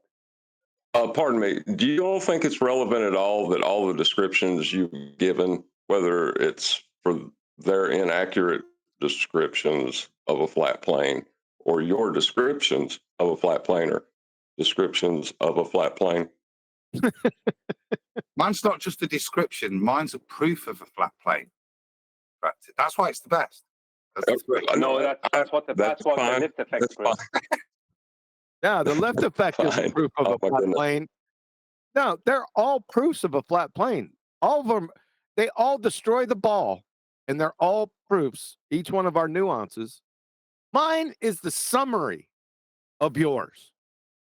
Mine is the conclusion of what happens because of yours and Brian's point, Adam's and Brian's point. Yeah, flat planes They only all- work on a globe.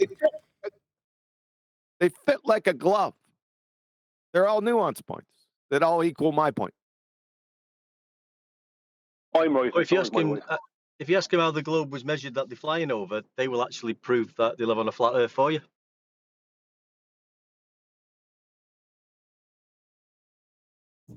You do Just ask need him a how it's flat Earth measured. to prove the globe. Yeah. You want to have a ball busters with all three of us going at it like this? Yeah, the crowd's gonna love it. We'll just do my presentation, and then people. Oh, just do mine. Ideally, I think we should just have Brian's. I think just Brian's, maybe. That'll make no sense without my middle bit.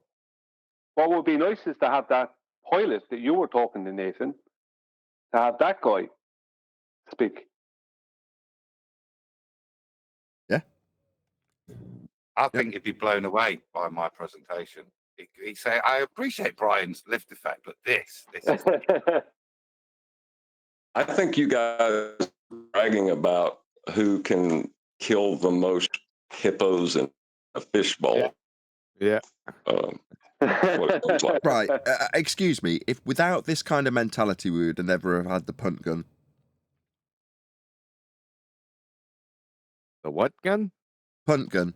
Like a gun that you can take out an entire flock with, that you mount on a boat, and it's about 20 foot long and fires about a ton of buckshot into the air to obliterate a flock in its entirety in one go.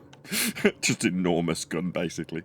Why would anyone want to invent such a vehicle of destruction? Because mine's better. It's bigger. That's why. It clears airways for planes landing and Yeah, taking I off. got you. Okay. I need a flat Earth for that. But it's shoot around the globe. Flat Earth only works on a globe.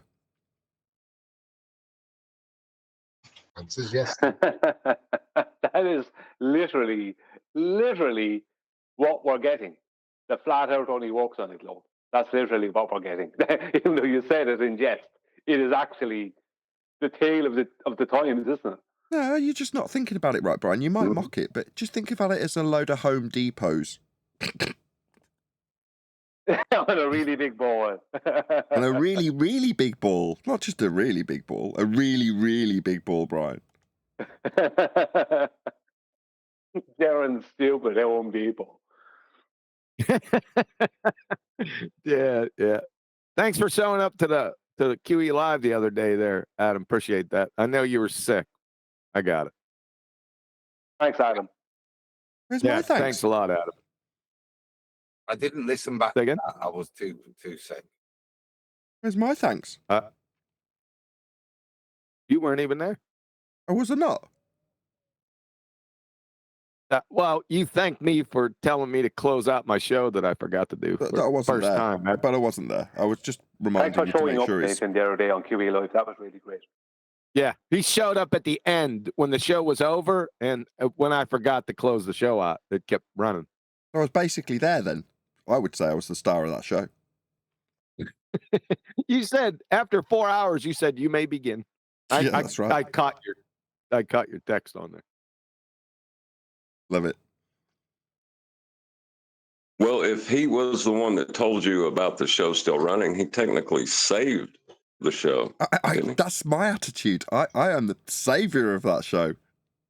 That's why I asked for thanks. So what would happen, Nathan? You said that it would just stop on its own, like after 4 hours or something. No, I don't think it would. It would just keep going forever and Yeah. ever and ever? Pretty much. Huh. Would it keep going forever and ever and ever if I pulled the show up and replayed it? Yeah, it'd still carry on until you pressed end stream. Really? Mm-hmm. That'd just be darkness? Yeah. Huh. Okay. I mean, I've seen people who have done streams where they've just continually kept the stream going for hundreds of hours, and then when eventually, for whatever reason, they accidentally end the stream, and it renders it, and you're like looking at this stupidly huge number attached to a live stream.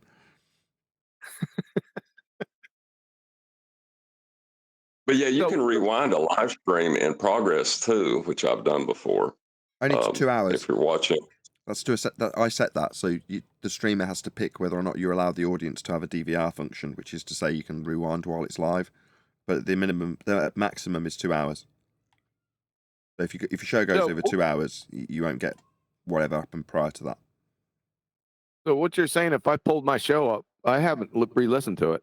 I rarely do that anyway. So it was about an hour, maybe even more, that I let it run. Are you saying that there's an hour of blankness on that video? Not like that. Huh? Yeah. Really? All right. So I'm gonna go do it right now. Did Kiwi not pick up the Discord? Sorry, Adam. Say again? I'm saying, did Kiwi not pick up the Discord? Sorry, Adam. What? What'd you say, Brian? I said, did Kiwi not pick up the Discord conversation after the show? Go ahead, Adam. Sorry, I stepped on you twice. We're gonna find out, aren't we? Right now. Question for Nathan. That's why you're looking. Just to annoy Neil, I got gifted. I only came in on holiday, right, and a load of things. All you got to do is press on the gift when you get free membership. When it comes up, press on that super chat looking thing, and then it will give you the membership. If you're one of the 5 or whatever's gifted. But I've got it right, and I thought that meant I could listen to the after show live. Does it not? You can't listen to the after show live. It's not live. We're recording it. So I get to where, when do I? Right. So I mean, it doesn't matter to me. It just I thought that's what you got with the membership. Go to Nathan's videos later, or go to his videos on his channel later, and the Uncut and After Show will be there for members, and that's when you get to hear the after show. This is the technicality. Hold on. I don't think you know how time works. We're making it now, so you can't look at it now. We're making it. I thought though, whilst we're making it, that those members were able to listen to this bit that would come out later. Not it comes out later for them and then later for everybody else. I thought, say your round out again then, because I've just misheard I misunderstood your round out. Oh, my round out says if you're watching this on either Nathan Oakley 1980 or Nathan Oakley premiering streams, although I never quite say that word correctly, then stay tuned. Which means that if you're watching the recording, stay tuned. Ah, right. So that's my misunderstanding. I've understood. Thought then I've been missold a product that I didn't buy. Yes. So, in my show, it ends appropriately. So there is no delay, or there is no elongation, I should say. You see, because I stopped the show correctly in OBS, right? I hit stop streaming. The only thing I didn't do was in YouTube Studio was to stop the stream there. That has no effect on when you next set up a show. One of the tick boxes when you're setting up the show is to either have automatic start or automatic stop, which means that when you press stop in OBS, it stops it in YouTube. You shouldn't have to press both.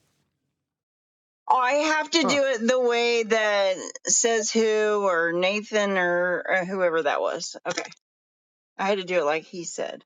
2 times. So if there's a way to do it 1 time, you're saying that's in OBS? Or is that on YouTube that you On set it up YouTube. that So in way? YouTube Studio, when you're setting up the stream that you're going to go live with, one of the options is to have things like DVR, and do you want it to automatically start broadcast when you connect to YouTube, and do you want it to end the broadcast when it cuts off and does what QE's did, which is have a black screen. So it's just a toggle for automatic start or automatic stop, and that will stop it with OBS if it's on. Huh. I'm going to have to read that because you go Gotta to find different that toggle. screens. It's when you're setting up a stream, it gives you that option. Because you go to different screens within YouTube Studio when you're fixing up a stream. I hardly ever read the placards that pop up. You have to go 1, 2. I think there's 3 of them before you hit the time that the stream starts. So you're saying for me to actually read the text in there? When you're setting up the stream, the options that it gives you for how the stream's going to operate, it is worth reading them if you want to change how the stream operates. Yes. Okay. Thanks. I'll do that. Most people don't. Most people that's why you have to train pilots, right? Because otherwise they'd be like, I've got to get in the air now. No, there's things you need to do. You need to just chill out a little bit. I agree. The lift effect is the best. Yeah. You need the lift. I was just going to say the lift effect. Epic timing. I was going to say that before you brought up the pilots. I was just going to say it at random. You're going to need to establish that it is a parallel plane first, so that you can. Yeah. You want 0.2. That's what I'm saying, Brian. 0.2 is it's going to get you there. What's 0.2, Adam? I know there's a lot of guys in here, but for a woman to hear humility, it is very nice. Very nice. I respected Brian's humility at recognizing that 0.2 is clearly the best. Wait, 0.2 is lift. I agree. That's quite humble. I was going to say I'm quite humble. I am also fantastic.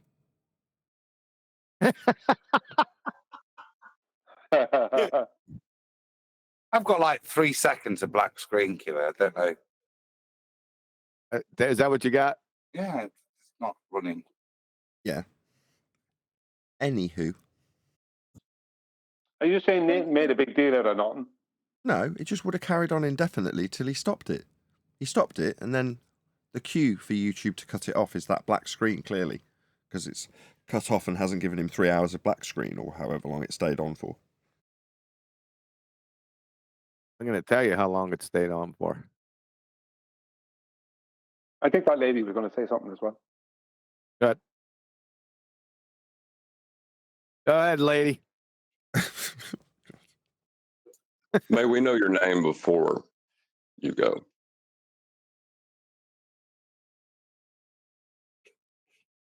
This is Humble Recognizer. Christy. Hello. It's Christy. Lady Christy.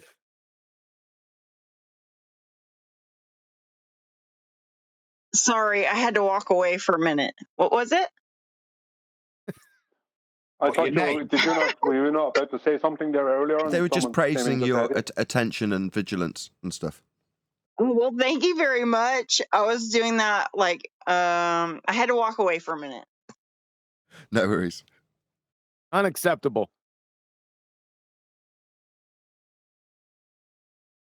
The black screen is on for 12 seconds. Unacceptable. I see why you had to butt in, Nathan. 12 seconds, QE. What are you doing? Keep an eye on him, Nathan. If it is radio, you'd have a fine. If someone could repeat, that would be great, because I'm getting ready to go tangle the bees and take 2 boxes off and put 3 boxes on, hopefully. So, I how can about some repeat. bravery along with that humility? Or I'll just repeat, no repeat what worries. you said. Yeah. And I'll listen. I'll repeat it, no worries. Tangle the bees and take 2 boxes off. There you go. My pleasure. I can do it. What? What the hell is going on out here? Is she a beekeeper? Try and pay attention. Try and keep up. Bloody men, eh? They don't know what's going on. I'm going to put 3 on after that. Mercury. You're not listening. They're just Too not off. listening. Very off. Can't keep up. Shut up. Is she a beekeeper?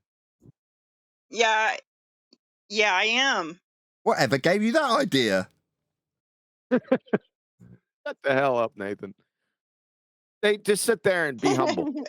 What kind of bees? Honeybees. Yeah, honeybees. Definitely not the mad honeybees. Although I do have some azaleas. So I'm not sure if one of you guys can look into mad honey, but that might make me some money or stop a war. Mad honey stopped a war. Did you know that? I think it gave him some sort of psychedelic effect. They claim Are you living at a Hold on. motel by any chance? as well. Like Are you at a motel? Are you at a Holiday Inn Express by chance? No? What I don't made know you what that think means either. that? You think I keep my bees at the hotel? My babies. Oh, the babies. Babies. It's all the drug lingo. I don't know. Does anyone speak jive in here?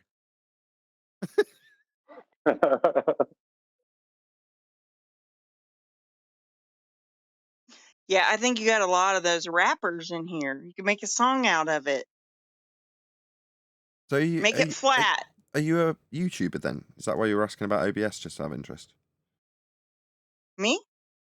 Yeah, you were asking out I, OBS I've disconnects the played live around stream. with it, yeah. I've done a few videos, yeah. On what? On bees? No, on the news. Oh, I like bees. I've watched beekeeping videos. I will be doing some videos, but the first one you wouldn't want to see. Like I almost did the teeter-totter deal. Like I had it on a board and then I tripped with a frame of like 1,000 or whatever, however many bees on a frame. I tripped, and then that board went up, and if that hive didn't have honey in it, it would have landed right on top of me, and that would have been my first YouTube hit. Well, wouldn't they have got quite angry? Yeah, it would have been my first and only hit. What the hell you think you are, a bee psychologist, Nathan? No, What- I just said I you like have watching one of those- YouTube videos about beekeeping. I just find it fascinating. Yeah, It is too. fascinating. Very. Shut up. I got a question. Do you have one of those beekeeping suits? You know, complete with the old Yeah. that little helmet that goes Yeah. over and stuff? Can Nope. I turn my? Oh no, I can't turn my camera on. Won't let me. I could show you. It's right here. Getting ready to put it on. Of course, it's hot out, and I've tried twice, and I got stung a couple times, but I just go real slow because they don't like Have you seen agitation. You're real peaceful. those necklace fans that you can put on underneath those suits to circulate the air? No, that sounds lovely though. My But friend this keeps one has bees and he holes doesn't in wear a it. suit at all. It does have ventilation. Still blazing hot out. I bet up, you all Brian. experience that. Shut up, Brian. There are no 90s? bees in Ireland. Mm-hmm. I thought that was snakes. It's only 80. Better That's think up pretty a new hot. mic. Very good. Well, nice. Me? Have we chatted to you before? This is the first time we've chatted to you. Me? Yeah. Oh, I've chatted with several for years. Yeah, but On and off. Prove it. But is it the first time you've chatted with us? Do you know who Blaze is? Nope. Sorry. Yeah. Okay. Well, back in the Now day. I know who plays. Yeah, I do. Okay. Oh, you know XO too. I know that voice. You know my Yeah. voice. Why wouldn't Are you? you XO? I'm not XO. You do sound like him, though. You're like Quantum Eraser or whatever, right? That's right. And you That's remember right. it, girl. Okay. Have you heard my But you song? guys do sound a lot alike, but you're more level-headed. Have you heard my song? Oh, man. Hit it, Nathan. No, definitely not. I don't think I've talked to Nathan, but Oh. I've heard Nathan maybe 2 or 3 times. But like over the year, I don't know, like a few times. Fair enough. So what's your dealio? Sorry, Can I ask you a I question, don't Christy? hang too much with the flat Earth. I'm more like Bible, you know. Tell me from the Can I ask you a Bible, question, prove Christy? it from the Bible, and I'll believe you 100%. You know, the circle of the Earth, You ain't gonna have. you know, She's portion. not gonna tolerate any of your advances, Brian. You potato tree marathon running, friggin' Hold on a second, I Christy. actually have a question. Hold on a second, John. Go ahead, Brian. Have you taken alcohol today, Christy? Actually, no, but I have some sitting That's right an here because absolute lie. I am Let's nervous to be tangle honest with now. those bees. So I do have like a shot of Kahlua in my coffee, and I heated it up too much, and I can't drink it yet. So I've had like 1 sip. Does that count? Not really. I don't really believe that. Okay. Were you the lady earlier who was asking about the Cavendish quote unquote experiment and how to address that? The cabin experiment? What's that about? I think that's a no. Okay. You weren't Never asking about mind. it earlier then. I mean, so far I've heard you guys talk about a hotel. Now you're talking about a cabin. I mean, I don't know. No, Cavendish. It's the name of No, a the person. cabin experiment. It's hotsy totsy, girl. That wasn't you then. All right, That's it fine. sounds like it. Well, you know, I got my gun on my hip in case I have to entangle a bear too. Where are you from? So Where are you I hailing? might have a bear rug coming soon, but I don't know who Where I'd are you call. from, Probably a girl? taxidermist. I'd You have to from? call them right away, right? You're like some Like rootin' Girl, tootin' where are you cowgirl. from? Gun on your hip. Where are the you from? land of the free, the home of the brave. America. Oklahoma? Oh yeah, I'm in Christy, America, of course. Did you say New Orleans? The land of the free. not there's bears involved. I don't think there's any bears in New It Orleans. does rhyme with free. That's all I'm giving you. I don't know what that There's means. swamp Missouri. bears. Wyoming. There's swamp bears in New It Orleans. doesn't rhyme with free. Swamp bears. I'm going to go with West Bromwich. Alla bears in. She has a Missouri accent, it seems like. You have to go through all 50 states to find out what rhymes with free. Oh, we don't need it anymore. Wyoming. We've already decided you're from Missouri, regardless of where you're from. Missouri. That's actually pretty close to where I was born, though, but that's not where I'm at now. Very close. Missouri was close to where I was born. Is it dangerous there? What? Is it dangerous? Right now, maybe. Are you carrying a gun? You said. Because of bears? But me with a gun on my hip might be a little dangerous. That's what I mean. That's what I'm referring to. It's been a while since I shot too. I need to go practice for real. Like I need to go to a range and like practice because it's been a couple of years since I even shot a gun. So Have you cleaned that? Have you cleaned it? No, and I need to do that too. And I'm hoping I can like learn on YouTube.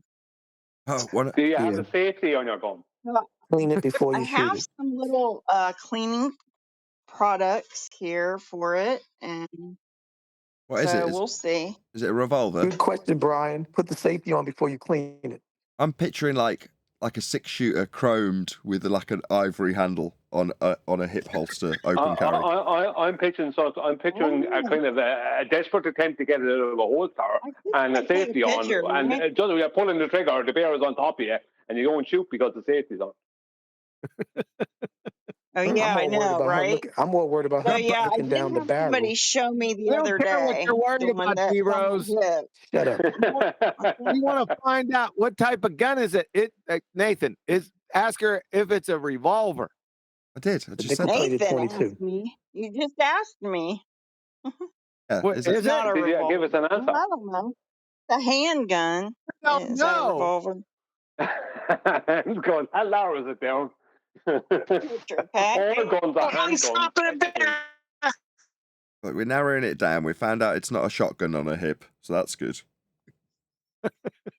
And my belt has like little Can you slots describe it? for the bullets. Can you not just give us a model name and number? Is there any marking on it, like that says Beretta or anything? For the pretty one. Where do I put it? Where do I put it? As long as we don't hear a loud bang of you looking at it and shooting yourself Do with it. you load the bullets? Do you load them one at a time? Yeah. That's So it's a revolver. That's every gun. No, that's a good question. Like it How did you guys spins, like lock it? Hold on. Yeah. You're gonna tell me you loaded a freaking Glock one at a time, or you put that clip in there? Well, you load the clip. You one at load a the time. clip one at a time, though, don't you, Neil? Yeah. Yeah, you knuckle Yeah, but it's a dragon. clip. Shut up, Neil. That's part of the We're gun. trying to get Tell me to information. shut up. Shut up, You Neil. ain't stopping a bear with a handgun. It's not a clip, it's a magazine. Yeah, I heard that. I heard that. That guy let that correction come through. That's correct. It's not. Hold on, everyone, calm down. Stop. I heard that from the sideline. Hello. Someone said that's not a clip. Yeah, you don't even know the term. That's not what it's called. It's called a magazine. Magazine? Yeah, it's not called a clip. Who said it was a clip? Neil with his loudest voice getting all agitated about how dare you challenge my understanding of guns when you're loading a clip. I called it a clip too. It is in Shut up, Brooklyn. Neil. Clip and Llama. magazine's the same damn thing, you morons. So ask her, It's a does she llama. load clip?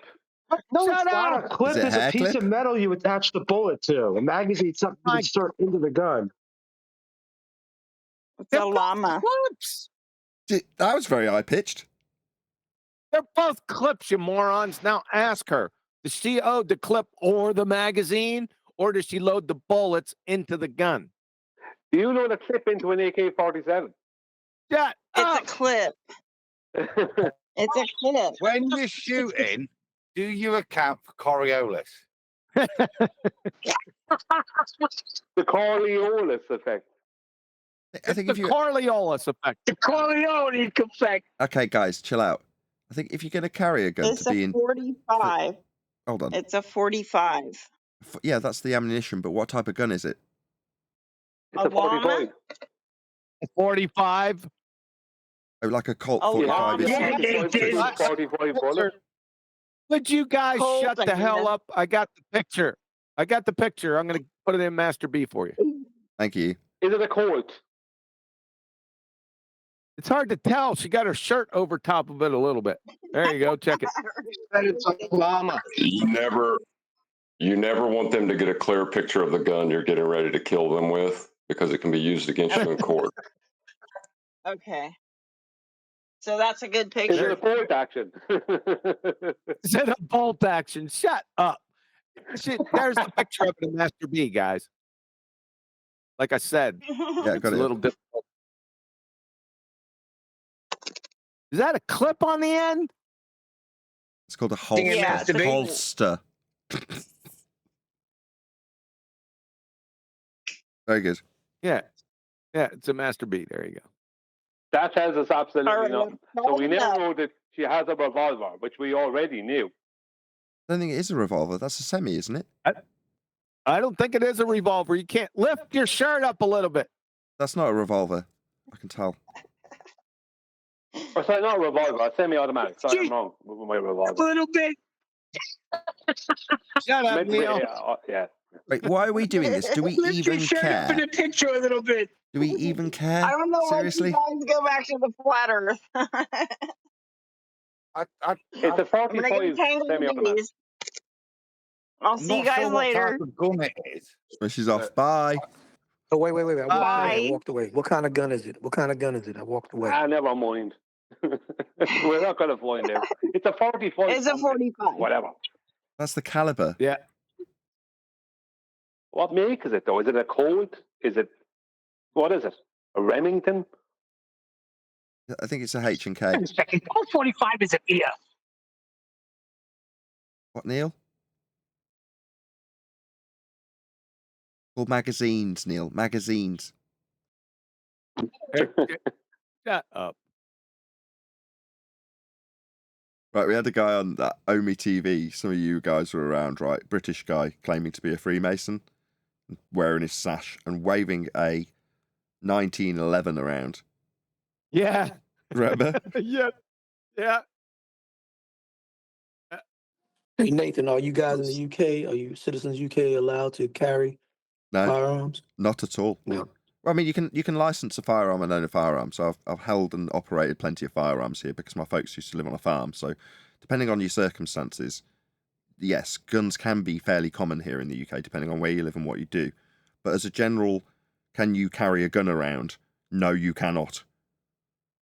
But if you were a farmer and you happen to have a gun on you and you're driving your tractor around on your land, I mean, who's going to complain? You're on your land with your gun that's licensed, then there's going to be no complaints about that. There is obviously licenses to acquire to own one, but it's not that big of a deal. In other words, it's not like there's no guns here.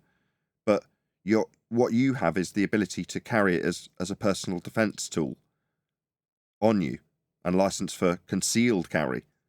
So it's not like in that picture, at least you know what she's packing. I was going to say while she was here, if I was to do that, I would carry a revolver. Because when you're looking down the barrel of it, you absolutely know it's a loaded gun. There's no uncertainty, and you're good chance the person's going to crap their pants and run away if you're pointing a loaded revolver at them. What if the one in the chamber is not? There's nothing in there. It's You left the first one empty. Then there's a good chance they're going to look down the barrel and then try and snatch it off you because they can see. They'll literally, because you can. Have you ever seen down the barrel of a revolver? You can see because there's there's light around it, so you can see the bullet that's going to kill you. Down the barrel? Yeah. What are you shooting, a 38? Well, it doesn't matter what That it is. must be the word. That's not the point. How close are you talking God. about being? Suddenly you've turned it into something it completely wasn't. The caliber at that point is entirely irrelevant. All that matters is that when you're a threat to the person that's holding this revolver, the threat's looking down the barrel of a clearly loaded gun. You don't go, oh, hold on a second, is that a 38? I'm going to take my chances. If it's not a 45... No, I'm not saying that, you glue-sniffing fungus muncher. To look down the barrel of a snub-nosed 38, it'd have to be a short barrel to see the friggin' bullet. No, that's not true. By the way, I that's not shot true. more guns. I shot more weapons that in my first week in the military than you've known all your life. Okay, I'll send you a shot. No. I'll back this up with evidence. I've got evidence. I will show you a guy holding a fairly substantial... Hello? I'll send you a video of a guy holding a fairly substantial revolver making this point. Okay? You can't see down the chain. You can't see down. It depends on how long the barrel is. Well, let's test You it. go cockeyed trying to look down the barrel. Your eyes are No, it's okay. Let's get some proof of this. QE, right, go and get a gun, load it, and look down the barrel for me. Don't do that. Okay, look. So I missed it. What happened with the Ian thing? I know y'all discussed it. Did y'all? No, we're not changing the So topic 24 hours ago, bloody LD. Yeah. You know what? QE always comes at 10 a.m. Eastern time after 2 hours are gone. Or Central Time. And y'all go over it. That's QE, though. He's got rank. All right, that's true. I digress. Why are we going away from Nathan's claim? What's my claim? That you can look straight down the barrel of a gun, a handgun, and see the bullet. Yeah, I'll get you a that's video some showing it. nonsense. I haven't got it immediately, but I will dig this out and show you. All right, Right, dig it well, out. come back when you're done. Come back. I'm not doing it When now. you've done, I'm when running you've this got your show. I no, can end. no, I can, if you're so no, keen, I can round out. No worries. We didn't say round out. We just Is said that a threat? citation. Yeah, it is a threat because I'm not going to do it right now, regardless of how much you try and put pressure on me. That won't Just because you work. can't. You're not going to do it because you can't do it. Yeah, that's It going to can't be work. done. Yeah, keep that up, Brian. That'll work. This is one of the Show the topics citation. I have. We're English, right? Nathan may have some. I've shot a shotgun once on a stag do. That's it. But our exposure to guns, unless you're in a very nuanced area,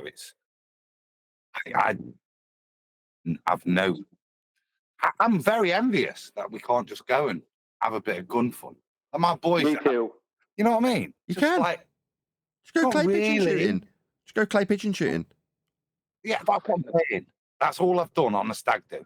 We had hovercrafting in the morning and clay pigeon shooting in the afternoon.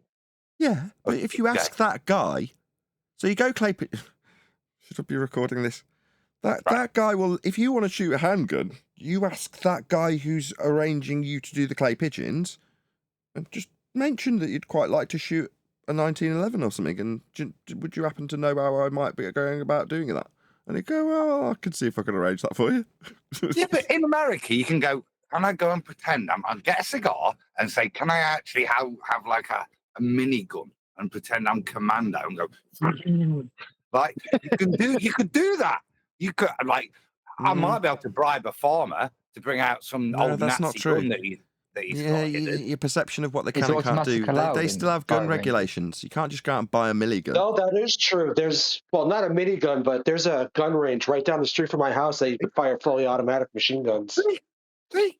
Not like That's a, what I'm not, saying. not a minigun. You'd definitely be but- able to do it in Mexico. But you must be licensed to do that with fully automatics. Correct. You can't just get Well, the that as a person that member of owns the the public. range is.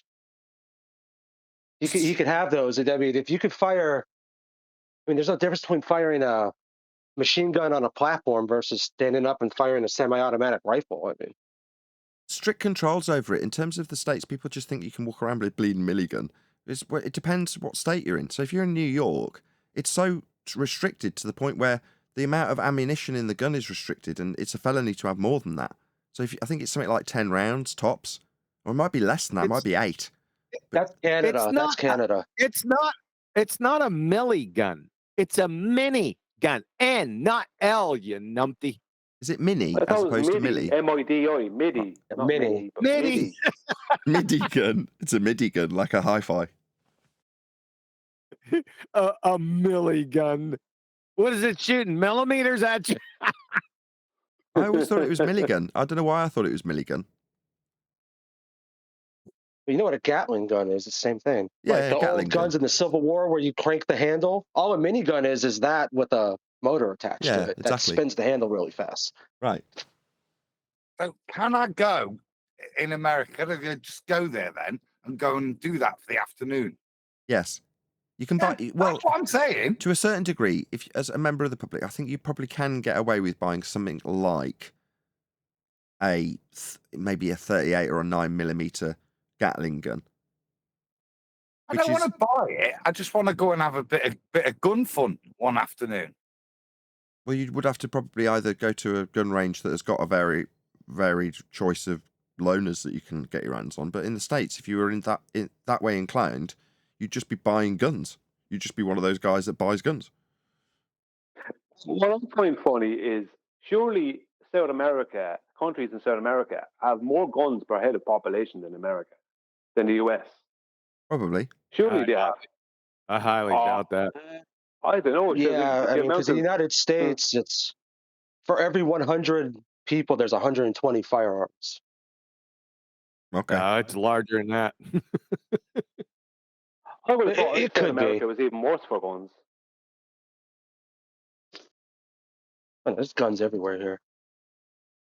Yeah, that British guy, just with the 1911. Now, don't get me wrong. I appreciate what a 1911 is in terms of it's an expensive gun and it's quite complicated and, you know, it's cool. It's got a very high cool factor. But would you ever actually want to own one to carry around? The answer is absolutely not. No way.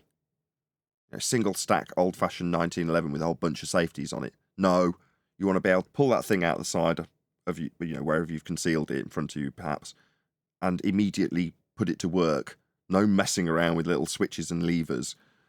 You want a very basic safety on the trigger, and you want it to go bang the moment you pull that trigger. That's all you want it to do. That's its function.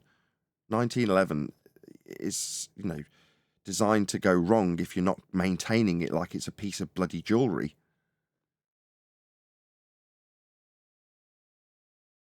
Yeah, well, that's all you would have a gun for over here. Can't do it with it. Eh?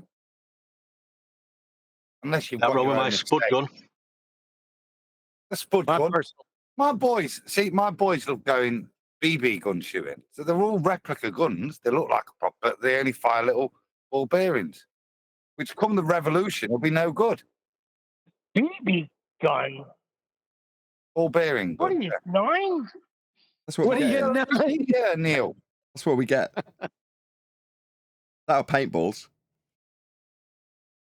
Need a good old-fashioned Desert Eagle. That's my personal No, you favorite. do not. Again, worse than a 1911. Probably one of the few that are worse than a 1911 for personal, if you were going to carry it around. If I lived in the States, literally the last gun on the list would be a Desert Eagle. Everybody knows. Uzi 9mm. That's all you need. What is this? Pick the crappiest guns there are. Uzi 9mm. You need a snub nose. You need that. It won't stick. No, it's not a crap gun. It's a very impractical gun. Well, who's talking about pragmatism? If I've got drug dealers to mow down, I know I'm picking an Uzi 9mm.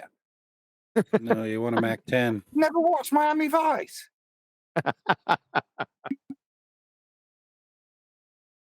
Yeah, they're crap though. They're a piece of junk. Like in terms of how well they're produced as a piece of. I tell you what. Go on. You stand there. I'll spray you with my Uzi 9mm and tell me how crap it is. No, I'm not saying it's not potentially lethal. It's just a have piece of them looking crap. on the barrel, Adam. Just to check if If you're going to go to a gun store and get a Uzi, it's not going to be fully automatic. No, it won't be. You can make it fully automatic. Press the button loads. That's more fun. Can't say that. It's crazy to think you could buy a fully automatic rifle like off the shelf in a store up until like 1986. It sounds wholly un-American that you can't today. Yes, it does. There's like one gun that turned up in about the 80s, and it's number 17 on some dude's patent list of all sorts of random things that he's made to simplify and make better. And that was the Glock. From that point to this, you've got the best gun for its purpose that there is. Now, is it a bit janky? Yeah. Is it a little bit cheap? Yeah. Does it function perfectly every single time? Yeah. Does it ever need cleaning? Probably not. So, what else could you want? Yeah, they're nice. Uzi 9mm. It's just totally impractical and stupid and crap. AK-47. Yeah. AK. You could throw that in the friggin' swamp in New Orleans. Totally for different about category. 18 years. It's totally Pick it out the swamp and it'll shoot. Yes. Exactly. That's a different. We're talking about assault rifles. That's a completely different category, though, isn't it? Yeah, but if you're talking about handheld guns, you're going to want a revolver. Less chance of sticking. You don't want a handgun for personal defense. You want a shotgun. That's what you actually want. Shotgun. No, you can't carry a shotgun around with you. But that's the point, isn't it? Everything's a compromise. But if you were to say, right, suddenly tomorrow we're allowed to have guns in the UK. What do you want by your front door? A shotgun. Yep. Yeah, but if I was going to get like an automatic, I mean, you can technically carry shotguns in most states. It's just, why would you want to? You're saying you're allowed to open carry a shotgun? Beretta? Yeah, you can open carry. Yeah, 9mm Beretta for a year. For instance, it worked for them. Like in my state, I could open carry any rifle I feel like. Yeah, you can open carry a bleeding assault rifle. Like Witit, you just what's his strap name? it on your shoulder. Rittenhouse. You're technically not doing anything illegal. No, that Rittenhouse guy, when there was riots, went to defend a car lot with an assault rifle, and he was like 16 or 15. Mm-hmm. See, now that's American. I love You get into a lot more trouble when you're concealing something, really. Like most states you can open carry, and some states you well actually no, it's a mixed bag because every state's a little bit different. Like Yeah. what's legal in one state's completely illegal 5 miles down the road when you cross that border. So Right. like some And states there's it's illegal no to conceal carry or to open carry, but you can conceal carry. In some states you can't conceal carry, but you can open carry. and there's no such thing as an assault rifle. An assault is a verb, an action. If someone Adam asked about a tank. like, could I go to the Walmart with a tank and have it loaded just in case? I feel like there'd be yeah. I mean, I don't see why not. As long as it's like registered, right? And you can like have it legally driving on the road. Is it an assault tank? Yes. Is there another kind? You CAB. might have to park in the disabled. Combat assault vehicle. That's really cool, though, isn't it? What's cool? I like the freedom of it. I think we all should be allowed to have that. Yeah. I think the Second Amendment, is it the Second Amendment? Is brilliant. We all should be able to stand up against a government like that. Not only government, stand up against anything.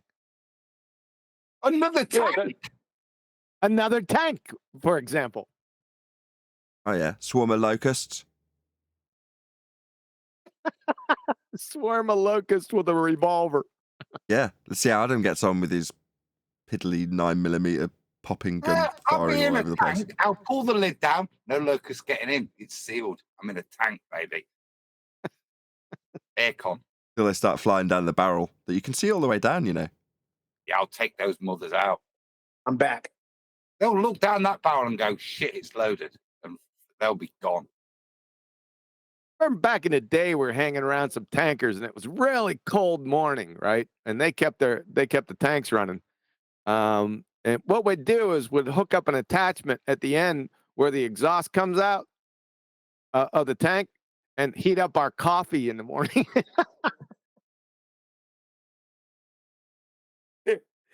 Just from an idling.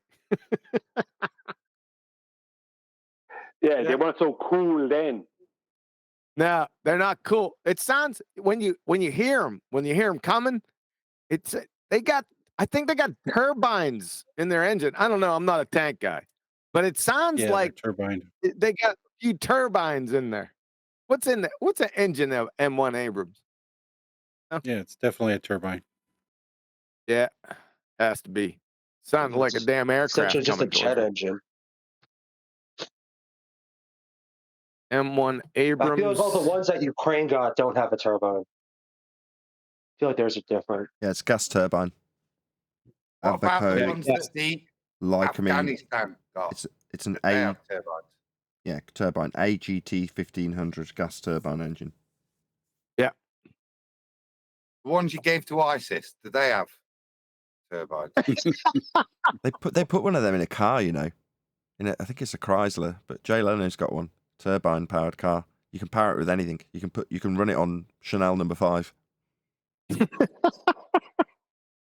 Nice. Literally anything that burns, it'll run on. Why don't they put those in old vehicles so we can? You know why though, but I'm just saying. Why? Because it wouldn't be no profit for them. I mean, the turbine manufacturers, yeah, but there wouldn't be no battle with oil prices and gas prices and stuff like that, and inflation and fuel. Well, they wouldn't be Everybody able to just start take any their- wars, would they?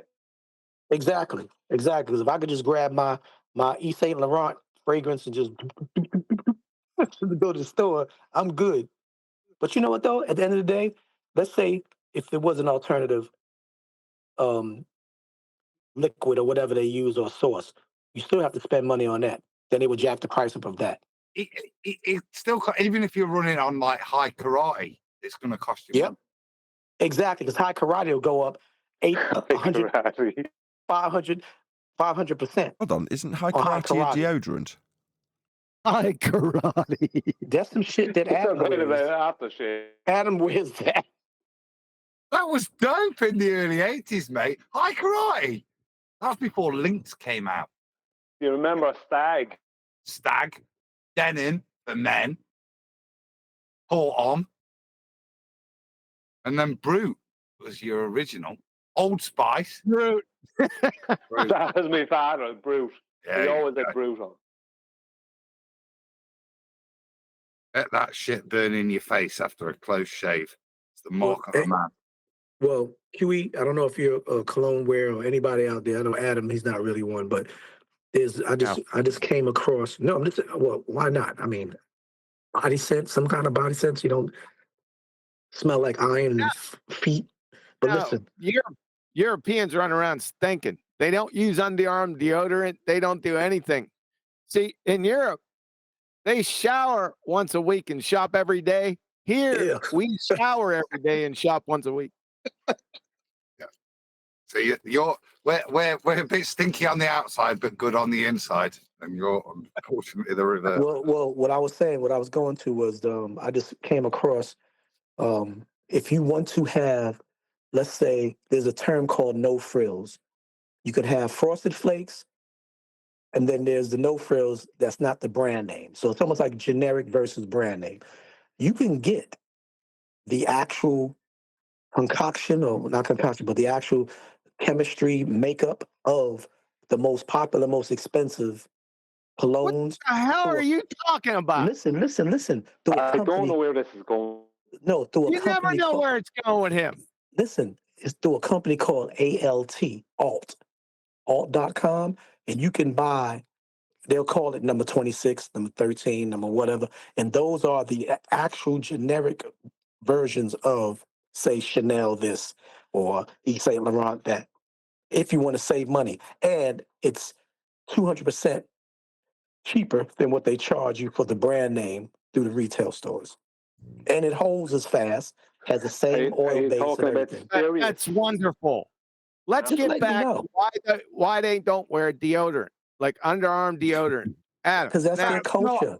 That's their culture. Adam, I just got a question because ever since you said that, I've been wondering about this. Of course, the pleasant odor is half the point. However, but without underarm deodorant, how do you swing your arms without, a fire going off in your armpit? Right, so it's not all Europeans, it's me. I specifically refuse to put. Right, there's so many glands there. It always struck me as odd as a child as to why you want to look fit. You see all these adverts, people doing stuff, sweating, but their armpits don't sweat. It never made any sense to me. So I was never peer pressured. I was thinking, in fact, I was in the 70s and 80s, so underarm sweat was normal. You see these adverts coming that suddenly it's uncultured to sweat there. So now let me finish. So a lot of the early stuff, and you're still peer pressured. So as a kid, I'd have put this horrible stick thing on that made my arms like, ugh, and all the hair went, ugh, and that was gross. Yeah. So I never really liked it anyway. And then when I became a pharmacist, you look at these things and what you're applying and transdermal absorption and all these things, and you look at these, the construct of your body there, and you ask a question. It's a bit like when you fluoridate water, you ask these questions and you look at what you put in there and you look at what the benefit of this is and you look at the risk of this and you go, well, I'm not doing that. Tell you what I'll do is I'll shower every day and I'll use nice fragrances on the clothes in those areas. Right. That way, not putting Hold me on, at can I risk. just? I heard you say you felt you were alone in doing that. I do exactly the same thing, Adam. Precisely what you've just described. That is what I do also. I don't use antiperspirant no, don't deodorant. say, oh God, QE. I just want to just. Oh, let me you back didn't up. Hello, Yeah, I don't hello. use any of those things. That's Want to back up, Adam? Hello. Nathan was talking. Hello. He didn't answer my question. Nathan was Hello. talking. He didn't answer my question. Hello. Well, I'm glad I'm not alone. How do you swing your arms and not create a bonfire in your armpits? Sweat there potentially if it's hot. Natural oils. So I don't wash my hair either. I've not washed my hair now for 3 years. Yeah. And it's perfectly lovely and clean.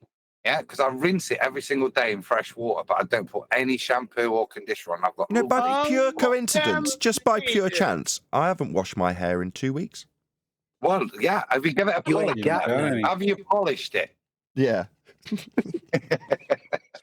No, but me, Adam, and Neil were talking about this before, and I did this only because I had realized when I used a deodorant that wasn't mine because I thought I needed it for that day because it's tradition. Oh, I'm going somewhere. I need some deodorant. Hey, cuz, can I borrow your deodorant? Sure, use mine. He uses some other stuff that my body wasn't used to. So I got irritated. So what I did was to not smell like dead onions, I put on my clothes and I sprayed my cologne onto my clothes at the armpit area. It served the same purpose without ever making contact to my skin. And when I did sweat, That's astonishing. That's astonishing. No, it's Have not. you It's ever good. washed your hair with shampoo? It's doing it wrong. let him ask me. What you need to do is you get a bottle of high karate and you just neck the whole lot. Then you sweat this beautiful smell. You frigging degenerate stink bodies. What is another word for deodorant? Just out of Well done. What's another word Just for out of- deodorant? What? Antiperspirant, right? No. This is the distinction. So this is what I never. So I'll spray a bit of Lynx on my t-shirt Well, that's under just the arm. that's just a spray smell, though. That's different. That's a deodorant. An Okay. antiperspirant is the thing I object to. The thing that actually stops your pores doing what they're designed to do. Exactly. It's stopping you sweating. So, well, why do you need hair there? Well, because it's going to get hot. It's a trapped, confined pocket. There you go. So you need it to sweat so it can release the heat. That's what sweating is. So if you stop that area from releasing liquid to be evaporated away to take the heat away, what do you think is going to happen to that area? It's not good. I don't use antiperspirants, Mr. Chemistry. You We idiot. use deodorants. We use deodorant. That's what I'm talking about. Well, you need to get So with that we times and don't- start wearing some so that we cologne don't and be offend like, others. a bit less uncouth. But even then, you see, I wouldn't spray it onto my body. I don't see the benefit of that. Yeah. Drink it. You're degenerate. Okay, well, what about this, Adam? You put on a t-shirt, not a wife beater tank top, but a regular t-shirt, and you wipe the part of the clothes with the roll-on or whatever. Oh, I just lift my arm up and spray it onto the t-shirt. That's it. It to deodorize it. Not There you go. That's cool. Not to transdermally absorb anything. Thank you. Yeah. Well, we just A thought you third walked option is around with also bad body underarms. oils. Yeah, but you're still not answering my question. I mean, I had to put some underneath there so I could like swing my arms when I just walk, right? Just to feel normal. But your arms get stuck. No, you don't. Do you use soap under there? Detergent under your armpits as well? No. Yeah. No, I That was two answers. That was no and yes. I want a clear answer. Do Yes, you I use wash soap, you quantum knuckle eraser? dragger. I use set the hell up. I use soap. Yes, I clean myself using soap. That's an affirmative, Adam. We can confirm QE does wash. Yeah. I don't use soap either. That doesn't surprise me. I mean, there may be a little muskiness to me. I don't know, but no, I don't. I don't stink. It's not your problem, Adam. Is that it? Right. It's others. It's the other people around. It's a natural musk. It's a natural pheromone, and it does have an You effect. keep telling yourself that.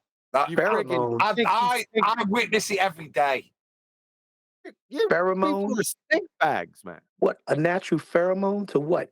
Female four-legged puppies? What are you talking about? That's funky. Well, not Look, stink bags. let me but just more let me culture. just square this away because there's obviously You're I've met more Adam and cultured, you're I stink can bag. confirm what he smells like. It's a mixture of bananas and oatmeal. Okay. And Italian wine. No, just bananas and oatmeal. Now that you do notice, there's certain foods that you excrete in certain ways. It's a bit like No garlic bread. Einstein. Yep. Oregano you can smell in your armpit. Garlic. No, you can't. Garlic's excreted through your lungs. That's why you get garlic breath. It's how your body gets rid of that final content. There you go. That's you learn something very good. new every day. With that, I am going to say a huge, massive, enormous thank you to both Discord and G Plus panels for making today's after show possible. And of course, a massive thank you to all of you for liking, commenting, sharing, subscribing, joining as a Nathan Oakley 1980 channel member, and all that good stuff. I've been Nathan Oakley, and I will see you all in the next video.